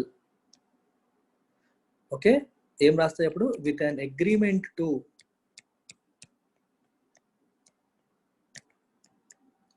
రీపర్చేస్. ఈ రోజు మీకు అమ్ముతున్నాము కానీ తిరిగి మేము కొనుక్కుంటాము అని చెప్పి ఒక అగ్రిమెంట్ చేసుకుంటాయి. ఈ అగ్రిమెంట్ ని ఏమంటారు తెలుసా? రెపో. రెపో అంటే రీపర్చేజ్ అగ్రిమెంట్. నేను ఈ రోజు మీకు అమ్ముతున్నాం, తర్వాత మళ్ళీ కొనుక్కుంటాం అని చెప్పడం. మీకు దీనికి ఇప్పుడు ఫర్ ఎగ్జాంపుల్ ఈ డాక్యుమెంట్స్ ఏవైతే ఉన్నాయో రిజర్వ్ బ్యాంక్కి లెట్స్ సే 100 కోట్లకి అమ్మేసాయి అనుకోండి. అగ్రిమెంట్ ఏం చేసుకున్నాయి? మీ దగ్గర మేము 105 కోట్లకి కొనుక్కుంటామని చెప్పి అగ్రిమెంట్ చేసుకున్నాం. అర్థమైందా? 100 కోట్లకి మేము అమ్మేస్తున్నాం, మళ్ళీ మీ దగ్గర 105 కోట్లకి కొనుక్కుంటాం. మీకు డౌట్ వస్తుందేమో, సార్ 100 కోట్లకి అమ్మి 105 కోట్లకి కొంటే బ్యాంకులు నష్టపోతాయి కదా సార్ అని. నష్టపోతాయి, కానీ మరి రిజర్వ్ బ్యాంక్ అప్పు ఇచ్చింది కదా 100 కోట్లు. మరి ఇచ్చిన అప్పు ఇచ్చిన 100 కోట్ల మీద రిజర్వ్ బ్యాంక్ ఎంతో కొంత రావాలి కదా. 5 కోట్లు అక్కడ కలిసింది. అర్థమైందా? అంటే ఒక రకంగా రిజర్వ్ బ్యాంక్ బ్యాంకులకు అప్పు ఇచ్చినట్టు. అయితే ఏం జరుగుతుంది? డిస్కౌంటింగ్ జరుగుతుంది అలాగా. ఎందుకంటే ఇది మనీ మార్కెట్ లో భాగం కదా. మనీ మార్కెట్ లో ఏం చెప్పాను? ఇంట్రెస్ట్లు ఉండవు, డిస్కౌంట్లు ఉంటాయి. మనీ మార్కెట్ లో ఏముంటాయి? డిస్కౌంట్లు ఉంటాయి, ఇంట్రెస్ట్లు ఉండవు. 100 కోట్లు అప్పు తీసుకున్నాను, 100 కోట్ల మీద మీకు ఎంత వడ్డీ కలుపుతున్నాను అనుకోరు. ఇప్పుడు 100 కోట్లు ఇప్పుడు ఎంత? యాక్చువల్గా 105 కోట్లు అనమాట తిరిగి ఇచ్చేది. స్టార్టింగ్ 100 కోట్లు తీసుకున్నారు. సో 100 కోట్లు తీసుకున్నారు, కానీ ఫేస్ వాల్యూ ఎంత? 105 కోట్లు. ఈ 105కి 100కి మధ్యలో డిఫరెన్సే డిస్కౌంట్. ఇందాక మనం అనుకున్నాం కదా సేమ్ లాగే. 25,000 24,500 అనుకున్నామా? 24,500 పెట్టి నువ్వు కొన్నావు. తర్వాత ఏం చేసాం? Short term, absolutely short term. Money market లో భాగంగా చెప్తున్నాను కదా.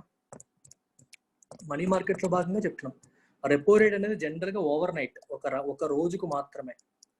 దాన్ని ఓవర్ నైట్ రెపో అంటారు. 1 డే నుంచి తర్వాత 1 వీక్ కి 14 డేస్ కి ఇలా రకరకాల రెపోస్ ఉంటాయి. అంటే ఇది డైరెక్ట్ గా రిజర్వ్ బ్యాంక్ కి మధ్యలో జరిగే ట్రాన్సాక్షన్. ఇందులో నోట్స్ ఏమి రాయకండి, రెపో రేట్ వచ్చినప్పుడు మీకు డీటెయిల్ గా చెప్తాను, ఇంకా డీటెయిల్ గా చెప్తాను.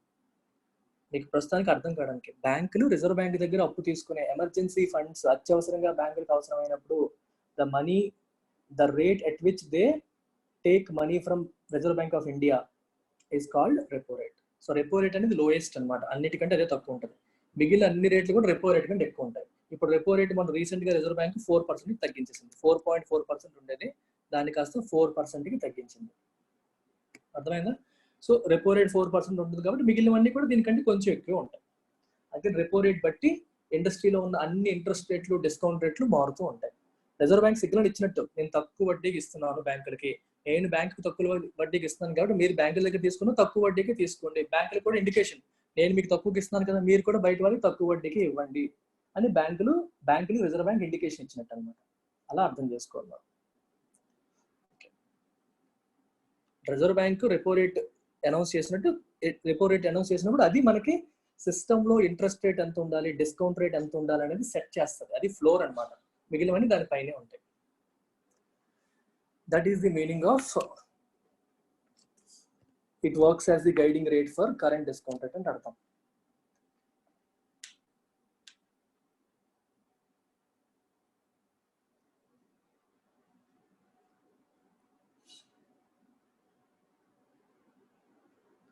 ఓకే, తర్వాత ఇలా రాసుకోండి, నీడ్ ఫర్ మనీ మార్కెట్ అని రాయండి. నోట్స్ రాసుకో, need for money market. Money market ఎందుకు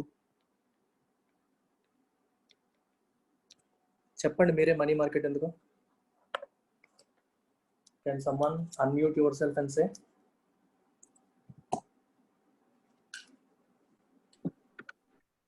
వర్కింగ్ క్యాపిటల్ కోసం. ఎగ్జాక్ట్లీ, మనకి ఎప్పుడైనా అవసరాలు వస్తాయి, సెటప్ చేస్తాం, బాగానే ఉంటుంది. సెటప్ చేసిన తర్వాత మధ్యలో వచ్చే అవసరాలు తీరడానికి temporary needs, temporary funding needs ఉంటాయి, దాన్ని ఫుల్ఫిల్ చేయడం కోసం మనం మనీ మార్కెట్ ని వాడతాం.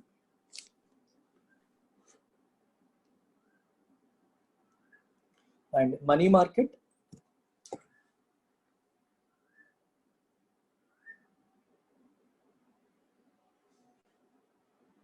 helps the organizations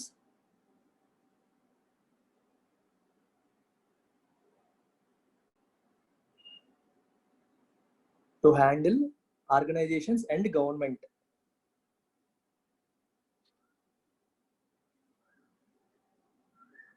to handle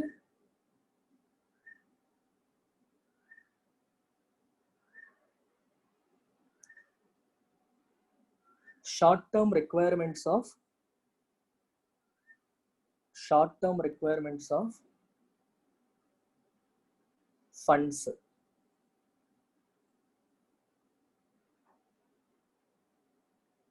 Full stop.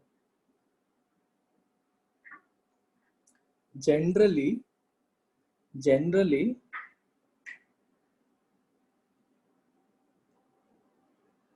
this requirement is for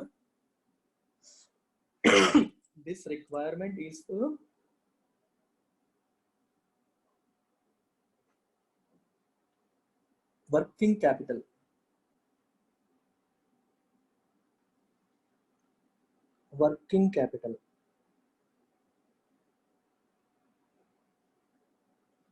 For day-to-day operations.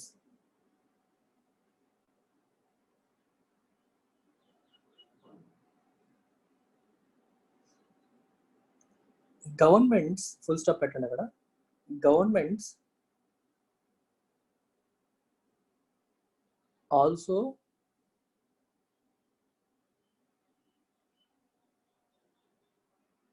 rely rely అంటే ఆధారపడుతుంది, డిపెండ్ అవుతుంది. Governments also rely on money market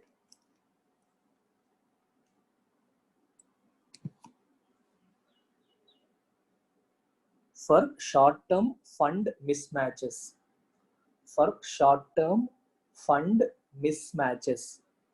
mismatch అంటే అర్థం ఏంటి? ఆదాయానికి ఖర్చుకి మధ్యలో మిస్ మ్యాచ్ వచ్చినప్పుడు టెంపరీగా దాన్ని ఏమంటాం, అప్పుడు మనీ మార్కెట్ మీద ఆధారపడుతుంది. ఎలాగా? 3 months లో మళ్ళీ సెట్ అయిపోతుంది అనిపిస్తే 91 days టీ బిల్ ఇష్యూ చేస్తుంది, అప్పు వచ్చేస్తుంది, సెట్ అయిపోతుంది. 6 months అయితే 182 days టీ బిల్ ఇష్యూ చేస్తుంది, అలా అన్నమాట.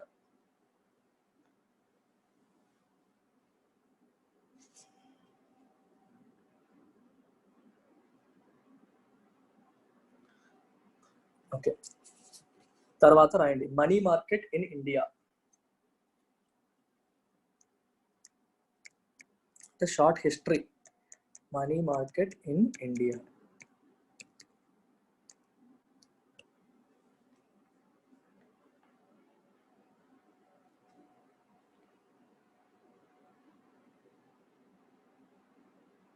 బ్యాంక్స్ కి మనీ మార్కెట్ కి.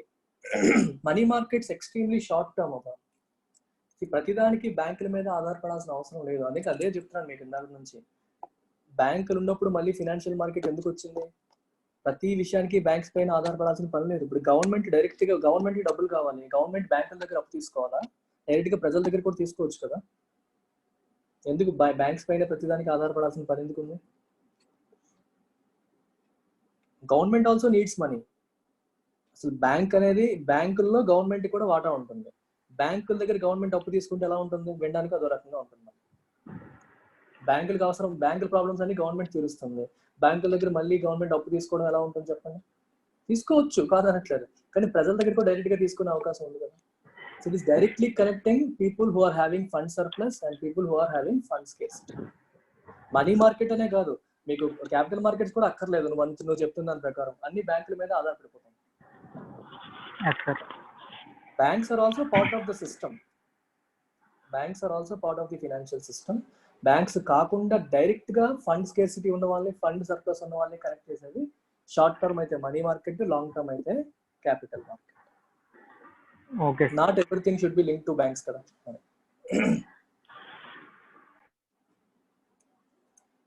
మనీ మార్కెట్ ఇన్ ఇండియా అని స్టార్ట్ చేశానా చెప్పలేదా? మనీ మార్కెట్ ఇన్ ఇండియా నేను చెప్పానా? Okay okay fine.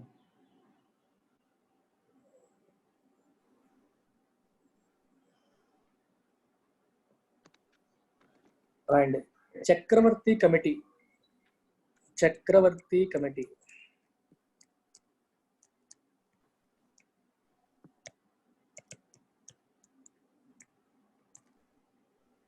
బ్రాకెట్లో 1985. చక్రవర్తి కమిటీ బ్రాకెట్లో 1985 పెట్టుకోండి, comma for the first time మళ్ళీ కామా పెట్టుకోండి. Underlined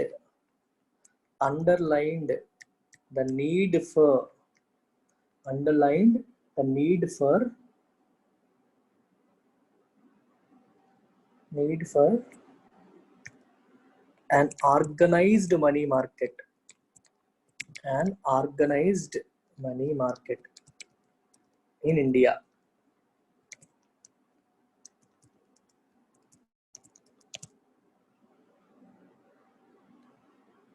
And the Vahul Committee, VAHUL, Vahul Committee, bracket lo 1987, laid the blueprint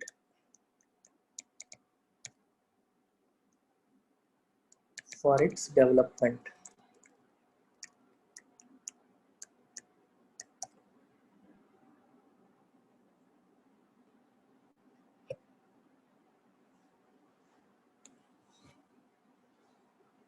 so మీకు ఇంపార్టెంట్ పదాలు ఏంటి మనీ మార్కెట్ పరంగా? ఒకటి చక్రవర్తి కమిటీ, రెండవది వాహుల్ కమిటీ. చక్రవర్తి కమిటీ 1985లో మొట్టమొదటిసారి స్ట్రెస్ చేసింది ఇండియాలో ఆర్గనైజ్డ్ మనీ మార్కెట్ ఉండాలి అని. ఆర్గనైజ్డ్ మనీ మార్కెట్ అంటే అర్థం ఏంటి? ప్రభుత్వమే ఇన్వాల్వ్ అయ్యి అలాంటి సిస్టమ్ ని సెటప్ చేయాలి అని 1985లో మొట్టమొదటిసారి చక్రవర్తి కమిటీ చెప్పింది. అంటే అంతకు ముందు ఎలా ఉండేదంటే, అంతకు ముందు ఇండియాలో ఆర్గనైజ్డ్ ఓన్లీ గవర్నమెంట్ వరకే. ఏమైనా గవర్నమెంట్ కి అవసరమైతే ఇష్యూ చేస్తాయి, దట్స్ ఇట్, ఇంకేమీ లేదు. కార్పొరేట్ కంపెనీస్ కి సడన్ గా అవసరం అయితే వాళ్ళకి మనీ మార్కెట్ ఇన్స్ట్రుమెంట్స్ ఏమీ లేవు. అంటే వాళ్ళు ఇప్పుడు గవర్నమెంట్ ఇష్యూ చేసేదాన్ని ట్రెజరీ బిల్ అంటారు, కార్పొరేట్ కంపెనీ అలాగే ఇష్యూ చేసేదాన్ని కమర్షియల్ పేపర్ అంటారు. ఆ కమర్షియల్ పేపర్ అనే కాన్సెప్ట్ అంతకు ముందు ఉండేది కాదు. గవర్నమెంట్ అవసరం అయితే ఇష్యూ చేసేది అయిపోయేది. So organized form is only for government. తర్వాత ఏమైంది? ఆర్గనైజ్డ్ ఫార్మ్ అనేది వేరే ప్రైవేట్ సెక్టర్ కి, ఇండస్ట్రీకి, బ్యాంక్స్ కి అందరినీ కూడా ఇన్వాల్వ్ చేయడం మొదలు పెట్టారు. ఆర్గనైజ్డ్ అంటే గవర్నమెంట్ ఒక రెగ్యులేషన్ ఉంటుంది, ఒక పద్ధతి ఉంటుంది, అలా. ఇప్పుడు మనకి చూడండి ఆర్గనైజ్డ్ రీటైల్ అన్నారు అనుకోండి, అంటే అర్థం ఏంటి? సూపర్ మార్కెట్స్, రిలయన్స్ స్మార్ట్ కానీ మనకి ఇప్పుడు ఇలా వస్తాయి చూడండి, ఇవన్నీ కూడా ఆర్గనైజ్డ్ రిటైల్. అన్ఆర్గనైజ్డ్ రిటైల్ అంటే కిరాణా షాప్స్, వీధిలో ఎక్కడ ఉంటుందో తెలియదు, ఈ వీధిలో ఒకటి ఆ వీధిలో ఒకటి, ప్రతి ప్రతి ఊర్లలో ఉండేవాటిని అన్ఆర్గనైజ్డ్ మార్కెట్ అంటాం. ఆర్గనైజ్డ్ అంటే ఒక ఎస్టాబ్లిష్మెంట్ ఉంటుంది, వాళ్ళకి కంపెనీ కింద రిజిస్ట్రేషన్ చేసుకుంటారు, ఆ రకంగా అది ఆర్గనైజ్డ్ రిటైల్, ఇది అన్ఆర్గనైజ్డ్ రిటైల్. అలాగే ప్రతి దాంట్లో కూడా మనకి ఫర్ ఎగ్జాంపుల్ చూడండి, బ్యాంకింగ్ సిస్టమ్ లో ఈవెన్ మనీ మార్కెట్ లో కూడా మనకు అన్ఆర్గనైజ్డ్ మనీ మార్కెట్ కూడా ఉంది. ఎవరు? Money lenders. మన ఊర్లలో ఎవరికైనా డబ్బులు అవసరం అనుకోండి, 3 నెలలకో నెల రోజులకో అప్పు ఇస్తారని చెప్పి ఏం చేస్తారు? బంగారం ఎంత తాకట్టు పెట్టి మనీ లెండర్ దగ్గర అప్పు తీసుకుంటారు. అది కూడా మనీ మార్కెటే కదా, అది కూడా షార్ట్ టర్మ్ ఫండ్ నీడ్ ని అడ్రస్ చేస్తుంది కదా, అంతేనే కదా? Short term fund needs address చేసే ప్రతిదీ మనీ మార్కెటే. అయితే అది ఏంటి? Organised unorganised? అన్ఆర్గనైజ్డ్. ఎందుకు? దాన్ని గవర్నమెంట్ కంట్రోల్ చేయలేదు, అది గవర్నమెంట్ పరిధిలోకి రావట్లేదు, పరిధిలోకి రాకుండా జరుగుతుంది. That is unorganised money market.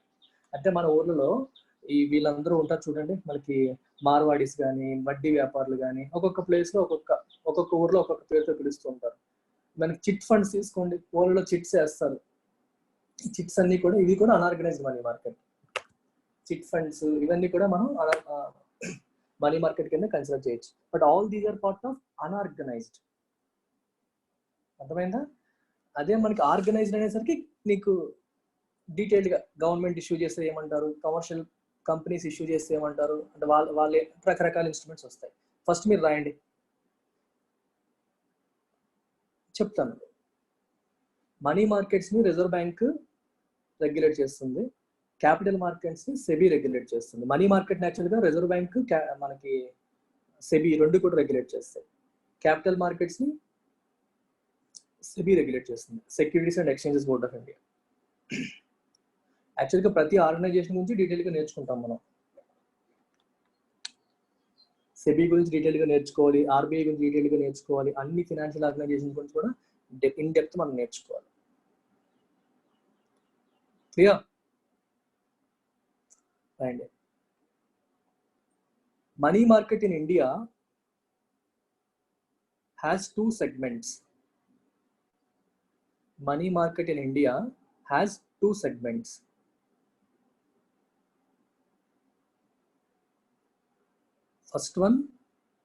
First one unorganized money market,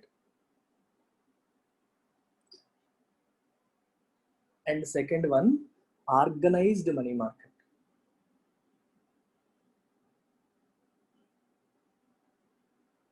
Organized money market.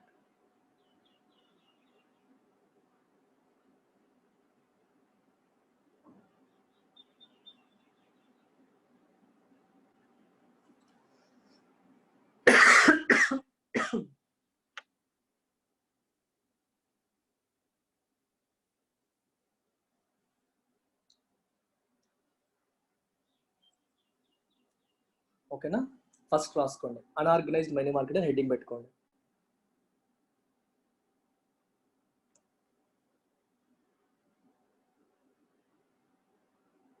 Unorganized money market.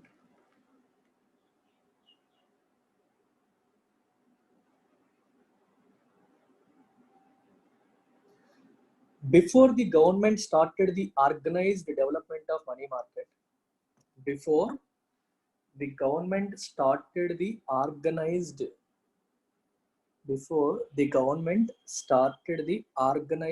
money market, organized development of the money market, organized development of the money market in India, organized development of the money market in India, comma, its unorganized form,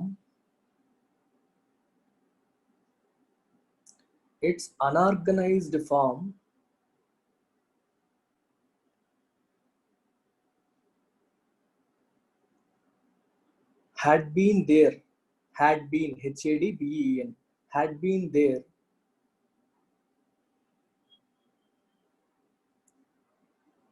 since ancient times.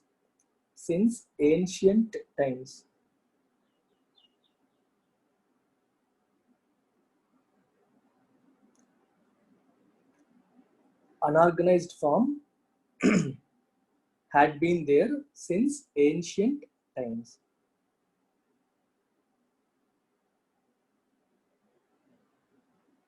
Full stop.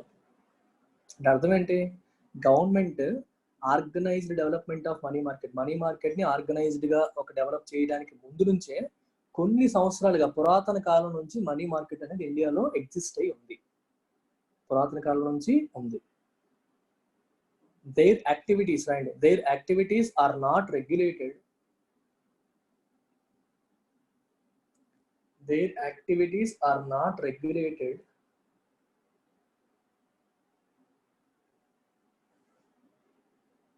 like the organized money market.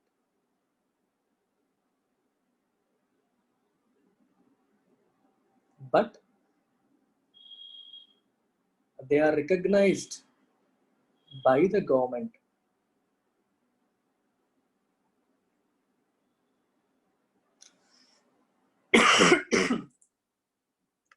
Their activities are not regulated like the organized money market, but they are recognized by the government.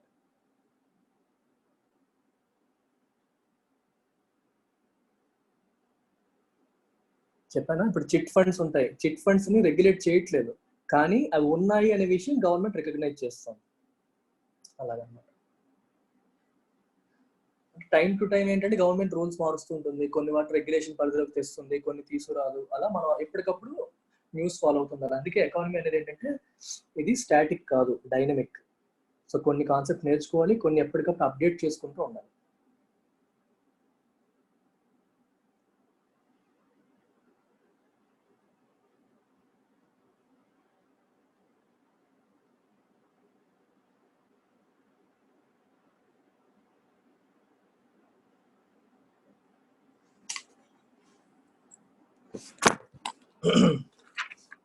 So తర్వాత రాయండి.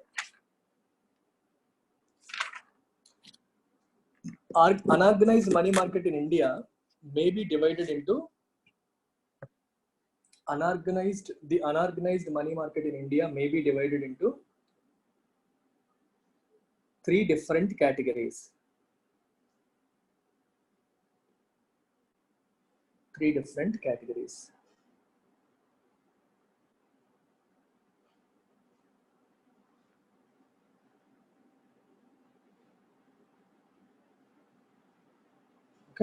Detailed గా చెప్పను, ఇది అవసరం లేదు, just ఉంది కదా అని నేను చెప్తున్నాను అంత, నోట్ చేసుకోండి. First point, unregulated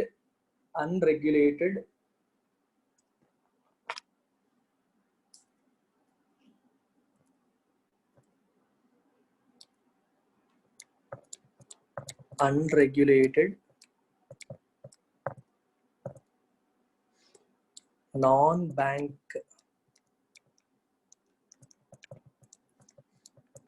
financial intermediaries.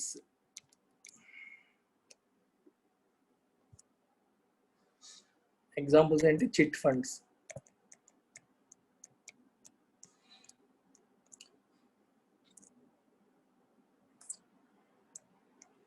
Second,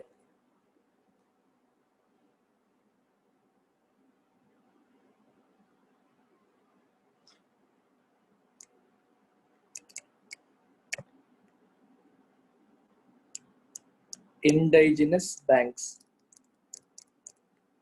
indigenous అంటే నేటివ్ అని, లోకల్ అని అర్థం. సింపుల్ గా చెప్పాలంటే లోకల్, నేటివ్ అంటే ఊర్లలో యాక్చువల్ బ్యాంక్ కాదు, కానీ ఊర్లో చిన్న చిన్న ప్రైవేట్ సంస్థలు ఉంటాయి. వాళ్ళు ఏంటంటే ఒక బ్యాంక్ లాగా యాక్ట్ చేస్తారు. కొంతమందికి డిపాజిట్లు తీసుకుంటారు, ఇంకొంతమందికి లోన్లు ఇచ్చేస్తూ ఉంటారు. వాళ్ళు రిజర్వ్ బ్యాంక్ దగ్గరికి లైసెన్స్ తీసుకుంటారా? తీసుకోరు. బ్యాంకింగ్ లైసెన్స్ తీసుకోరు, రెగ్యులేషన్ పరిధిలోకి రారు, కానీ బ్యాంకింగ్ యాక్టివిటీస్ ఊర్లో చేస్తూ ఉంటాయి. అలాంటి చిన్న చిన్న వాటిని ఏమంటారంటే మనం ఇండైజినస్ బ్యాంక్స్ అంటాం. సో ఇలా ఏం రాసుకుంటారు? ఏం లేదు, రిసీవ్ డిపాజిట్స్. ఏం చేస్తారు వాళ్ళు? Receive deposits and also lend money. అంటే బ్యాంక్ చేసే పని వీళ్ళు చేసేస్తారు, కానీ వీళ్ళకి బ్యాంకింగ్ లైసెన్స్ ఉండదు, ఆర్బీఐ పరిధిలోకి వీళ్ళు రారు.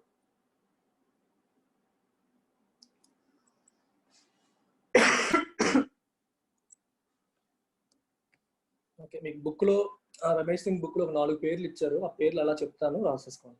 ఇక్కడ రాస్తాను, స్క్రీన్ మీద రాస్తాను చూడండి.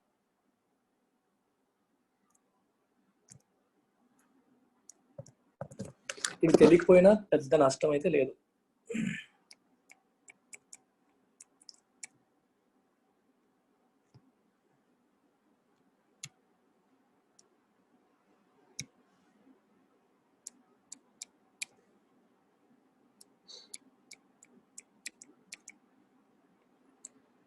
గుజరాతీ ష్రాఫ్స్ అంటారు వాళ్ళని.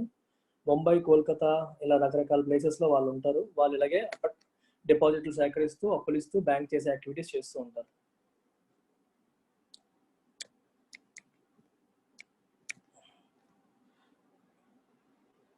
ముల్తానీ ష్రాఫ్స్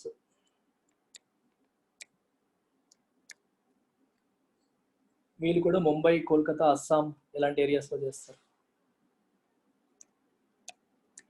మార్వారీ కాయాస్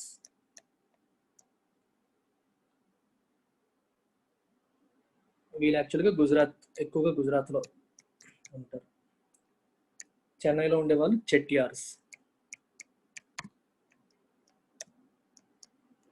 ఇవేమీ కాన్సెప్ట్స్ కాదు, మన ఊర్లలో మన చుట్టుపక్కల ఉండే వాళ్ళకి రకరకాల పేర్లు. గుజరాత్ నుంచి బయలుదేరారు వీళ్ళు ముంబై, కోల్కతా లాంటి ప్రాంతాల్లో బ్యాంక్ చేసే యాక్టివిటీస్ చేస్తూ, అప్పులు ఇస్తూ, డిపాజిట్లు సేకరిస్తూ.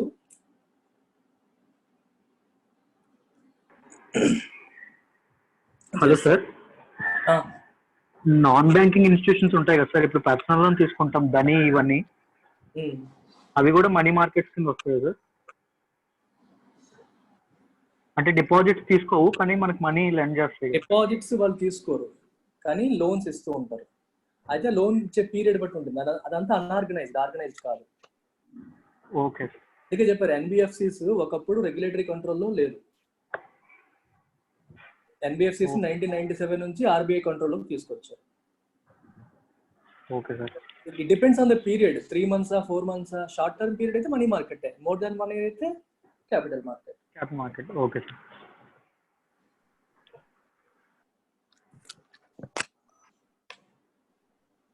ఓకే, నెక్స్ట్ 2 అయిపోయి కదా, 3వది రాసుకోండి. Money lenders.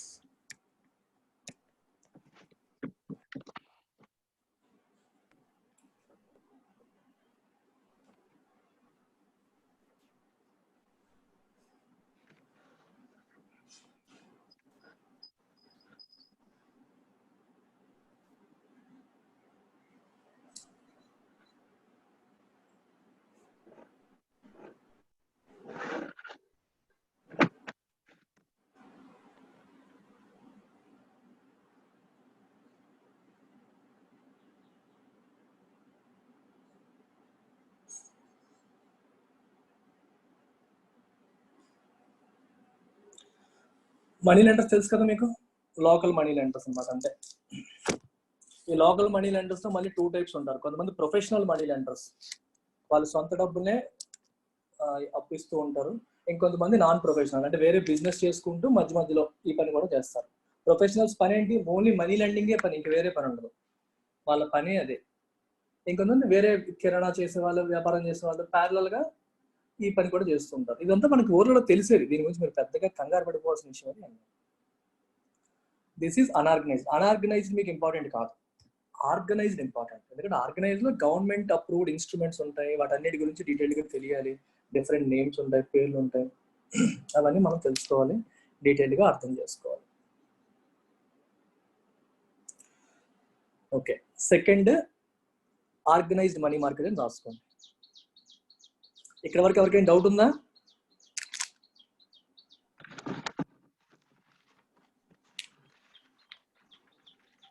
ఉంటే అడగండి.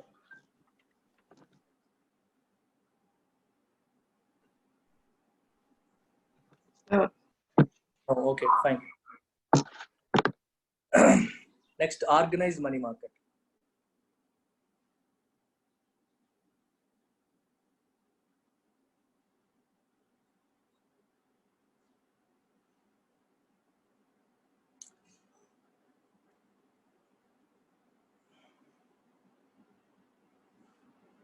Okay, organized money market is developed by the country,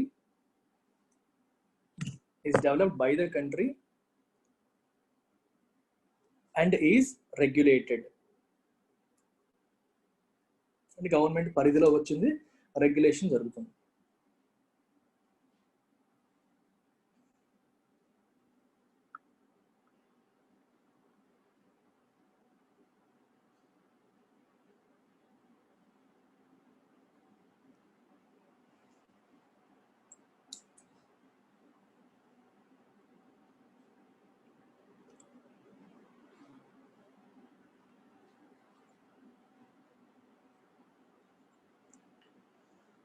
అయితే ఇప్పుడు దీనికి సంబంధించినవి మీకు డిఫరెంట్ ఇన్స్ట్రుమెంట్స్ చెప్పాలి. And there are several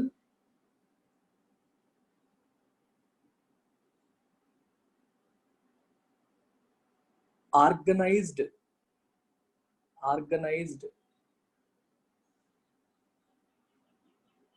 instruments of the money market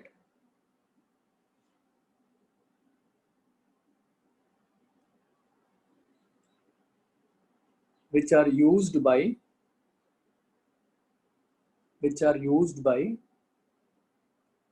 the prescribed firms in the country.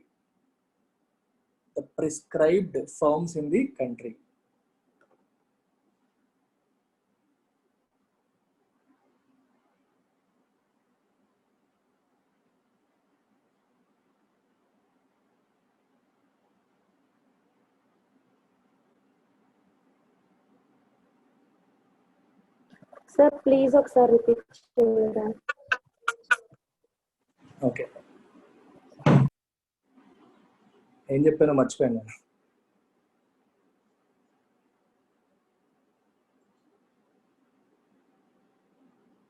There are several organized instruments of the money market. There are several organized instruments of the money market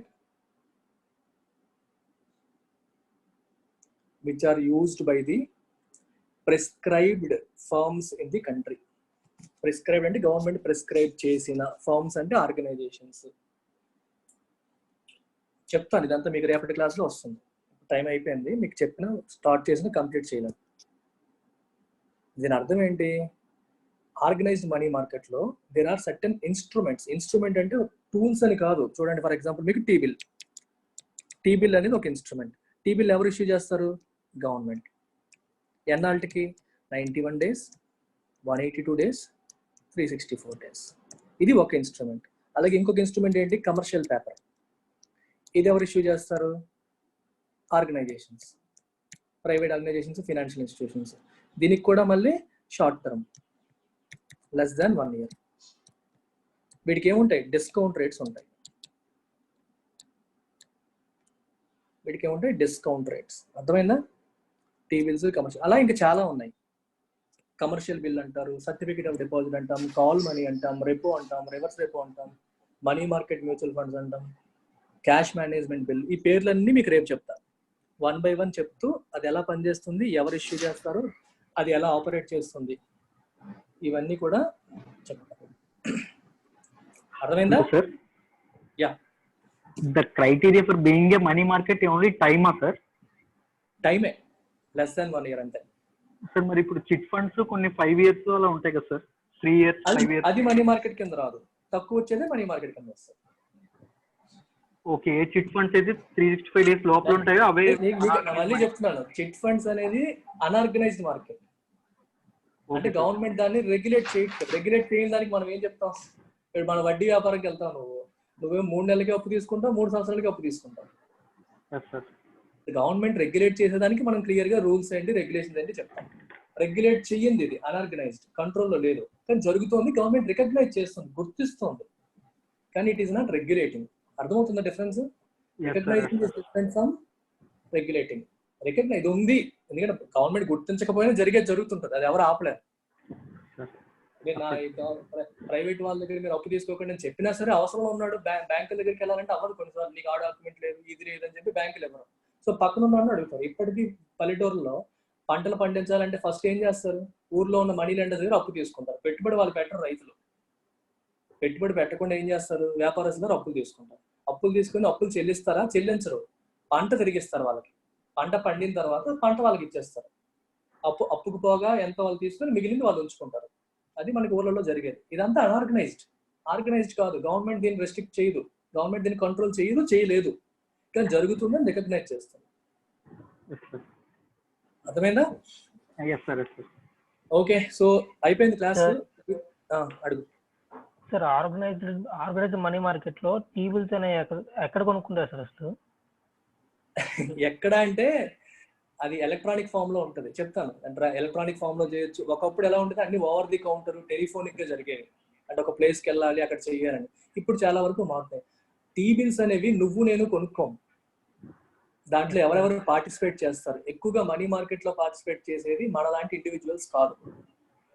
money market లో capital markets లో మనం ఎక్కువ participate చేస్తాం. కానీ money market లో banks participate చేస్తాయి, financial institutions participate చేస్తాయి, commercial organisations participate చేస్తాయి, కార్పొరేట్స్, గవర్నమెంట్ పార్టిసిపేట్ చేస్తుంది. మనీ మార్కెట్ ట్రాన్సాక్షన్స్ యొక్క వాల్యూ కూడా ఎక్కువ ఉంటుంది, హ్యూజ్ వాల్యూ. ఇప్పుడు ఫర్ ఎగ్జాంపుల్ చూడండి, బ్యాంకులకి క్యాష్ రిజర్వ్ రేషియో అని చెప్పి ఒకటి ఉంటుంది. క్యాష్ రిజర్వ్ రేషియో అంటే అర్థం ఏంటి? మినిమం ఇంత మెయింటైన్ చేయాలి క్యాష్ రూపంలో. అర్థమైందా? మీకు మొత్తం మీరు సేకరించిన నికర డిపాజిట్స్ 100 కోట్లు నికరంగా మీ దగ్గర డిపాజిట్స్ ఉంటే అందులో ఇంత పర్సెంట్ క్యాష్ రూపంలో మెయింటైన్ చేయాలి. That has to be kept with RBI అని చెప్పి కొన్ని రూల్స్ ఉంటాయి. ఇప్పుడు కొన్నిసార్లు సడన్ గా ఏదైనా బ్యాంక్ కి అలా మెయింటైన్ చేద్దామంటే ఆ రోజు డబ్బులు టైట్ అయిపోయి అప్పుడు బ్యాంక్ ఏం చేస్తుంది? మనీ మార్కెట్ పక్క బ్యాంక్ దగ్గర అప్పు తీసుకోవచ్చు, లేదా రిజర్వ్ బ్యాంక్ దగ్గర అప్పు తీసుకోవచ్చు. ఎందుకంటే అప్పుడు ఆ మనీ మెయింటైన్ చేయకపోతే పెనాల్టీ పడిపోతుంది. ఇంకొన్ని రూల్స్ ఎస్ఎల్ఆర్ అంటారు, స్టాట్యుటరీ లిక్విడిటీ రేషియో. ఇదంతా బ్యాంకింగ్ లో మీకు డీటెయిల్ గా చెప్తాను. ఎస్ఎల్ఆర్ ప్రకారం గవర్నమెంట్ ఏముంటుందంటే మీ దగ్గర కొంత ఎంత అమౌంట్ మీరు ఏమంటారు ఇన్స్ట్రుమెంట్స్ ఏమంటారు గవర్నమెంట్ సెక్యూరిటీస్ రూపంలో మెయింటైన్ చేయాలి అని చెప్పి రూల్స్ ఉంటాయి. ఆ రూల్స్ ఉన్నప్పుడు బ్యాంకులు ఏం చేయాలి? కొంత గవర్నమెంట్ సెక్యూరిటీస్ కొనాలి. So they can get in to money market and they can buy T bills. ఆ బిల్స్ కొనుక్కున్నారు అనుకోండి, వాళ్ళకి ఎంతో కొంత మనీ వస్తుంది, ప్లస్ గవర్నమెంట్ స్టాట్యుటరీ రిక్వైర్మెంట్ ప్రకారం వాళ్ళు చేసుకోవచ్చు. గవర్నమెంట్ కూడా డబ్బులు వస్తాయి. ఆ టైంకి గవర్నమెంట్ డబ్బులు కావాలని టీ బిల్ ఇష్యూ చేసింది, బ్యాంకులు కొనుక్కున్నాయి అంటే ఒక రకంగా బ్యాంకుల దగ్గర గవర్నమెంట్ అప్పు తీసుకున్నట్టు. కానీ బ్యాంకుల పరంగా గవర్నమెంట్ బిల్స్ లో మేము ఇన్వెస్ట్ చేసినట్టు. ఆ ఇన్వెస్ట్ చేయడం ఎందుకు పనికి వస్తుంది? వాళ్ళ రెగ్యులేటరీ రిక్వైర్మెంట్. ఆర్బీఐ వాళ్ళకి రెగ్యులేటరీ రిక్వైర్మెంట్ పెట్టింది, మీరు ఎస్ఎల్ఆర్ పెట్టాలి, ఎంత మీరు మెయింటైన్ చేయాలని చెప్పింది. అందుకే మీరు ఇలా ఇంటర్లింక్ చేసుకోవాలి. ఇక్కడ మనీ మార్కెట్ తో మొదలై అక్కడ రిజర్వ్ బ్యాంక్ గైడ్ లైన్స్ వచ్చేస్తాయి. ఇవన్నీ ఒకదానికొకటి ఇంటర్లింక్ అయిపోతాయి. ఇందులో మళ్ళీ మ్యూచువల్ ఫండ్స్ వస్తాయి. అవన్నీ రేపటి నుంచి నేను చెప్తాను కదా, మీకు డీటెయిల్ గా చాలా ఎక్సైటింగ్ ఉంటుంది. టీ బిల్ కథ ఏంటి, కమర్షియల్ పేపర్ కథ ఏంటి, కమర్షియల్ బిల్ కథ ఏంటి, ఒక్కొక్కటి డీటెయిల్డ్ గా ఎగ్జాంపుల్స్ ఇస్తూ మీకు ఎక్స్ప్లెయిన్ చేస్తాను. అండర్స్టాండ్ చేసుకోండి. ఏది ఎక్కడ ఎవరు ఎందుకు వాడతారో మీకు చెప్తాను. ఏ ఒక్క డౌట్ కూడా విడిచిపెట్టేది ఉండదు, డీటెయిల్డ్ గా మీకు చెప్పడం. ఓకే, ఇవాళ దానికి నేను ఇంకెవరికి డౌట్ ఉందా? సార్, ఈ మధ్య మోదీ సార్ రిలీజ్ చేశారు కదా సార్ గోల్డ్ పైన బాండ్స్, అవి కూడా ఇందులోకే వస్తాయి. మనీ లేదు, బాండ్ అంటే అది long term. Bond is always long term, more than 1 year. ఒకటే గుర్తుపెట్టుకో, less than 1 year money market, more దాన్ 1 year capital market. Okay sir, clear? Thank you. మీరు గుర్తుపెట్టుకోవాల్సిన ఫండ్ సర్ప్లస్, ఫండ్ స్కేర్సిటీ. డబ్బు ఉన్నోడు, డబ్బు లేనోడు. డబ్బు అవసరం ఉన్నాడు ఉన్నవాడి దగ్గర తీసుకుంటాడు, తీసుకున్నందుకు పే చేస్తాడు, అంతే. ఇలా కనెక్ట్ చేయడం వల్ల ఎఫిషియన్సీ అనేది సిస్టమ్ లో వస్తుంది. రిసోర్సెస్ అనేవి ఎఫిషియెంట్ గా ఉపయోగపడతాయి. అసలు ఎకనామిక్స్ అనే కాన్సెప్ట్ అది, efficient utilization of scarce resources. Scarce అంటే అర్థం ఏంటి? లిమిటెడ్. ఏది కూడా అన్లిమిటెడ్ కాదు కదా. వాటర్ అన్లిమిటెడ్ కాదు, మన దగ్గర ఉన్న మనీ అన్లిమిటెడ్ కాదు, వస్తువులు అన్లిమిటెడ్ కాదు, కానీ మన కోరికలు అన్లిమిటెడ్. అర్థమైందా? అందుకే ఎకనామిక్స్ ఎలా డిఫైన్ చేస్తారు? It is the efficient utilization of resources. Okay, మన అన్లిమిటెడ్ నీడ్స్ ని హ్యాండిల్ చేయడం కోసం ఉన్న రిసోర్సెస్ ని ఎఫిషియెంట్ గా వాడతాం. కోరికలు ఎక్కువ ఉన్నా సరే మనకి లిమిటెడ్ రిసోర్సెస్ ని జాగ్రత్తగా వాడుకోవాలి. అలా వాడుకోవడానికి మనకి అవసరమైన నాలెడ్జ్ ఇచ్చే డిసిప్లిన్ ఎకనామిక్స్. ఎకనామిక్స్ ని ఒక దేశానికి అప్లై చేస్తే అది ఎకానమీ అవుతుంది. అప్లికేషన్ ఆఫ్ ఎకనామిక్స్ టు ఒక కంట్రీ. ఇండియాకి అప్లై చేస్తే ఇండియన్ ఎకానమీ, చైనాకి అప్లై చేస్తే చైనీస్ ఎకానమీ, ఏపీకి అప్లై చేస్తే ఏపీ ఎకానమీ, తెలంగాణకి అప్లై చేస్తే Telangana economy. So application of concepts to a territory is called economy. Economy అనేది సబ్జెక్ట్ కాదు, ఎకనామిక్స్ అనేది సబ్జెక్ట్.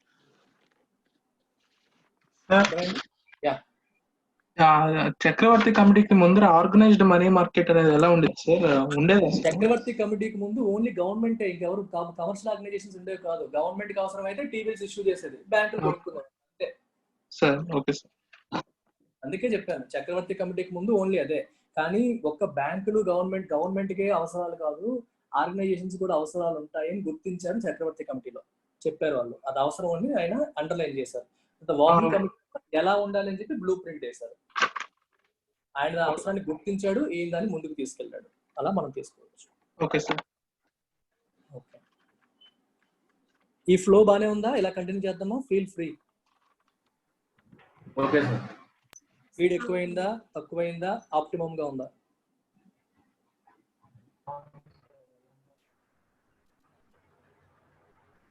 పర్ఫెక్ట్, సరిపోయింది. ఓకే, ఎక్కువైనా తక్కువైనా చెప్పండి, మొహమాటాలు ఏమి పడకండి.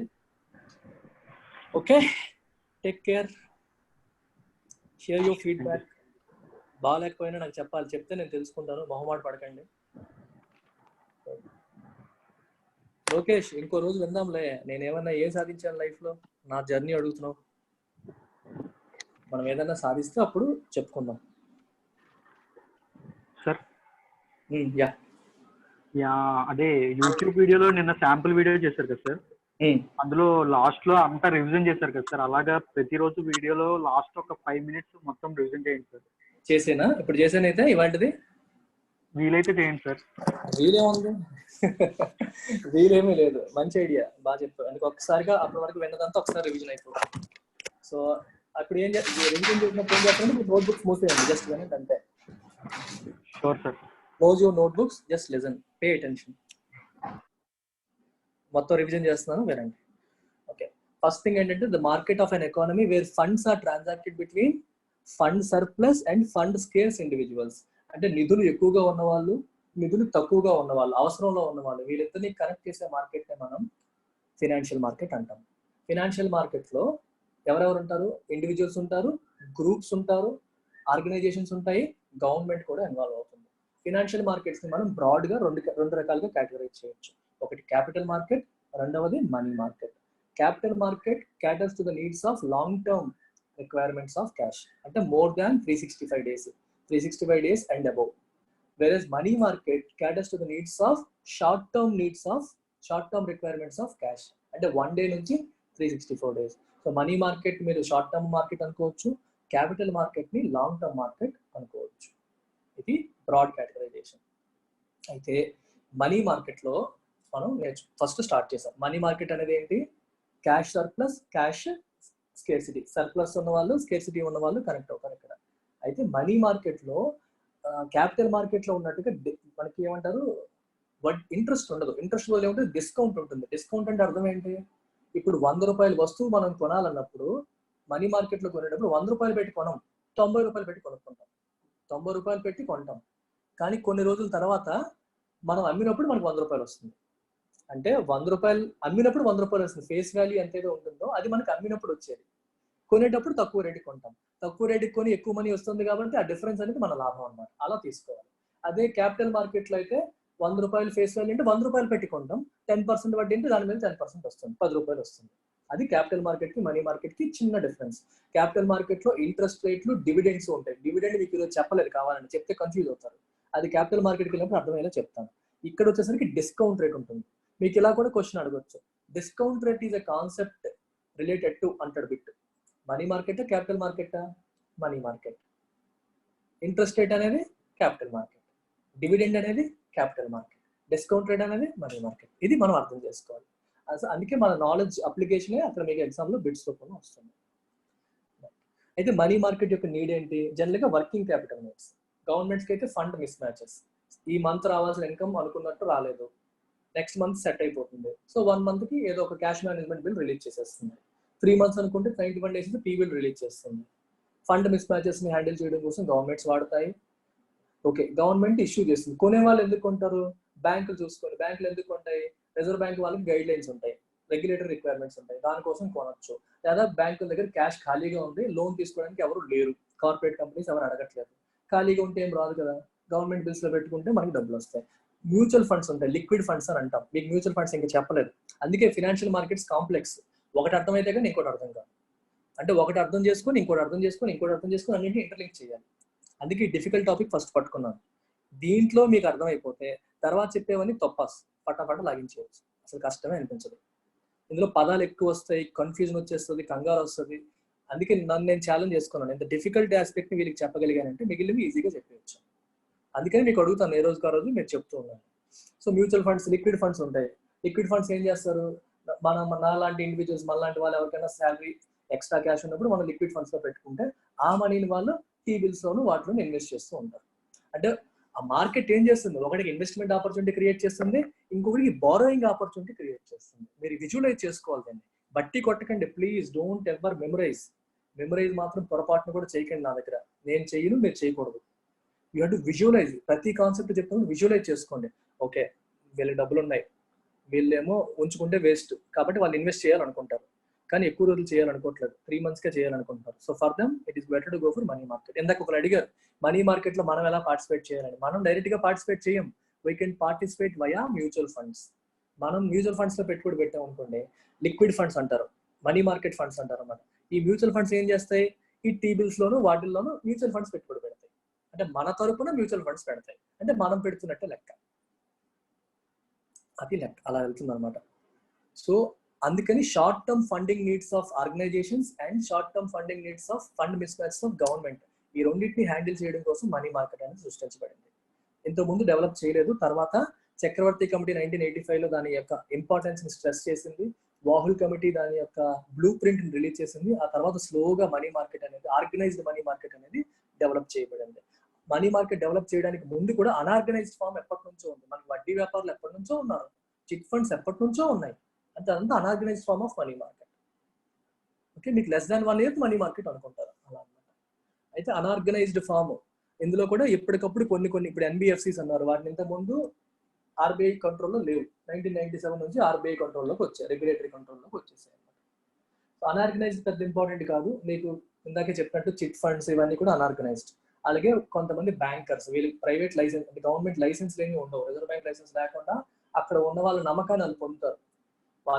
వీళ్ళు మోసం చేయరు అనే నమ్మకం కలిగినప్పుడు ప్రైవేట్ వ్యక్తుల దగ్గర కూడా డిపాజిట్లు చేస్తుంటారు. ఆ రకంగా డిపాజిట్స్ లెండింగ్ చేసుకుంటూ వెళ్ళే కొన్ని ఇండిజినస్ బ్యాంకర్స్ ఉన్నారు. పేర్లు గుజరాతీ స్టాఫ్స్, ముల్తానీ, అలా మార్వారి, చెట్టియార్స్, వీళ్ళంతా. మూడో కేటగిరీ ఎవరు, వడ్డీ మనీ లెండర్స్. అంతే. ఇంకా ఆర్గనైజ్డ్ మనీ మార్కెట్ 1985 నుంచి డెవలప్ చేయడం మొదలు పెట్టారు. సో దీంట్లో సెవెరల్ ఇన్స్ట్రుమెంట్స్ ఉన్నాయి, టీ బిల్స్, కమర్షియల్ బిల్స్, ఇవన్నీ మీకు రేపటి క్లాస్లో డీటెయిల్గా చెప్తాను. That's it, guys. Okay, shall we end?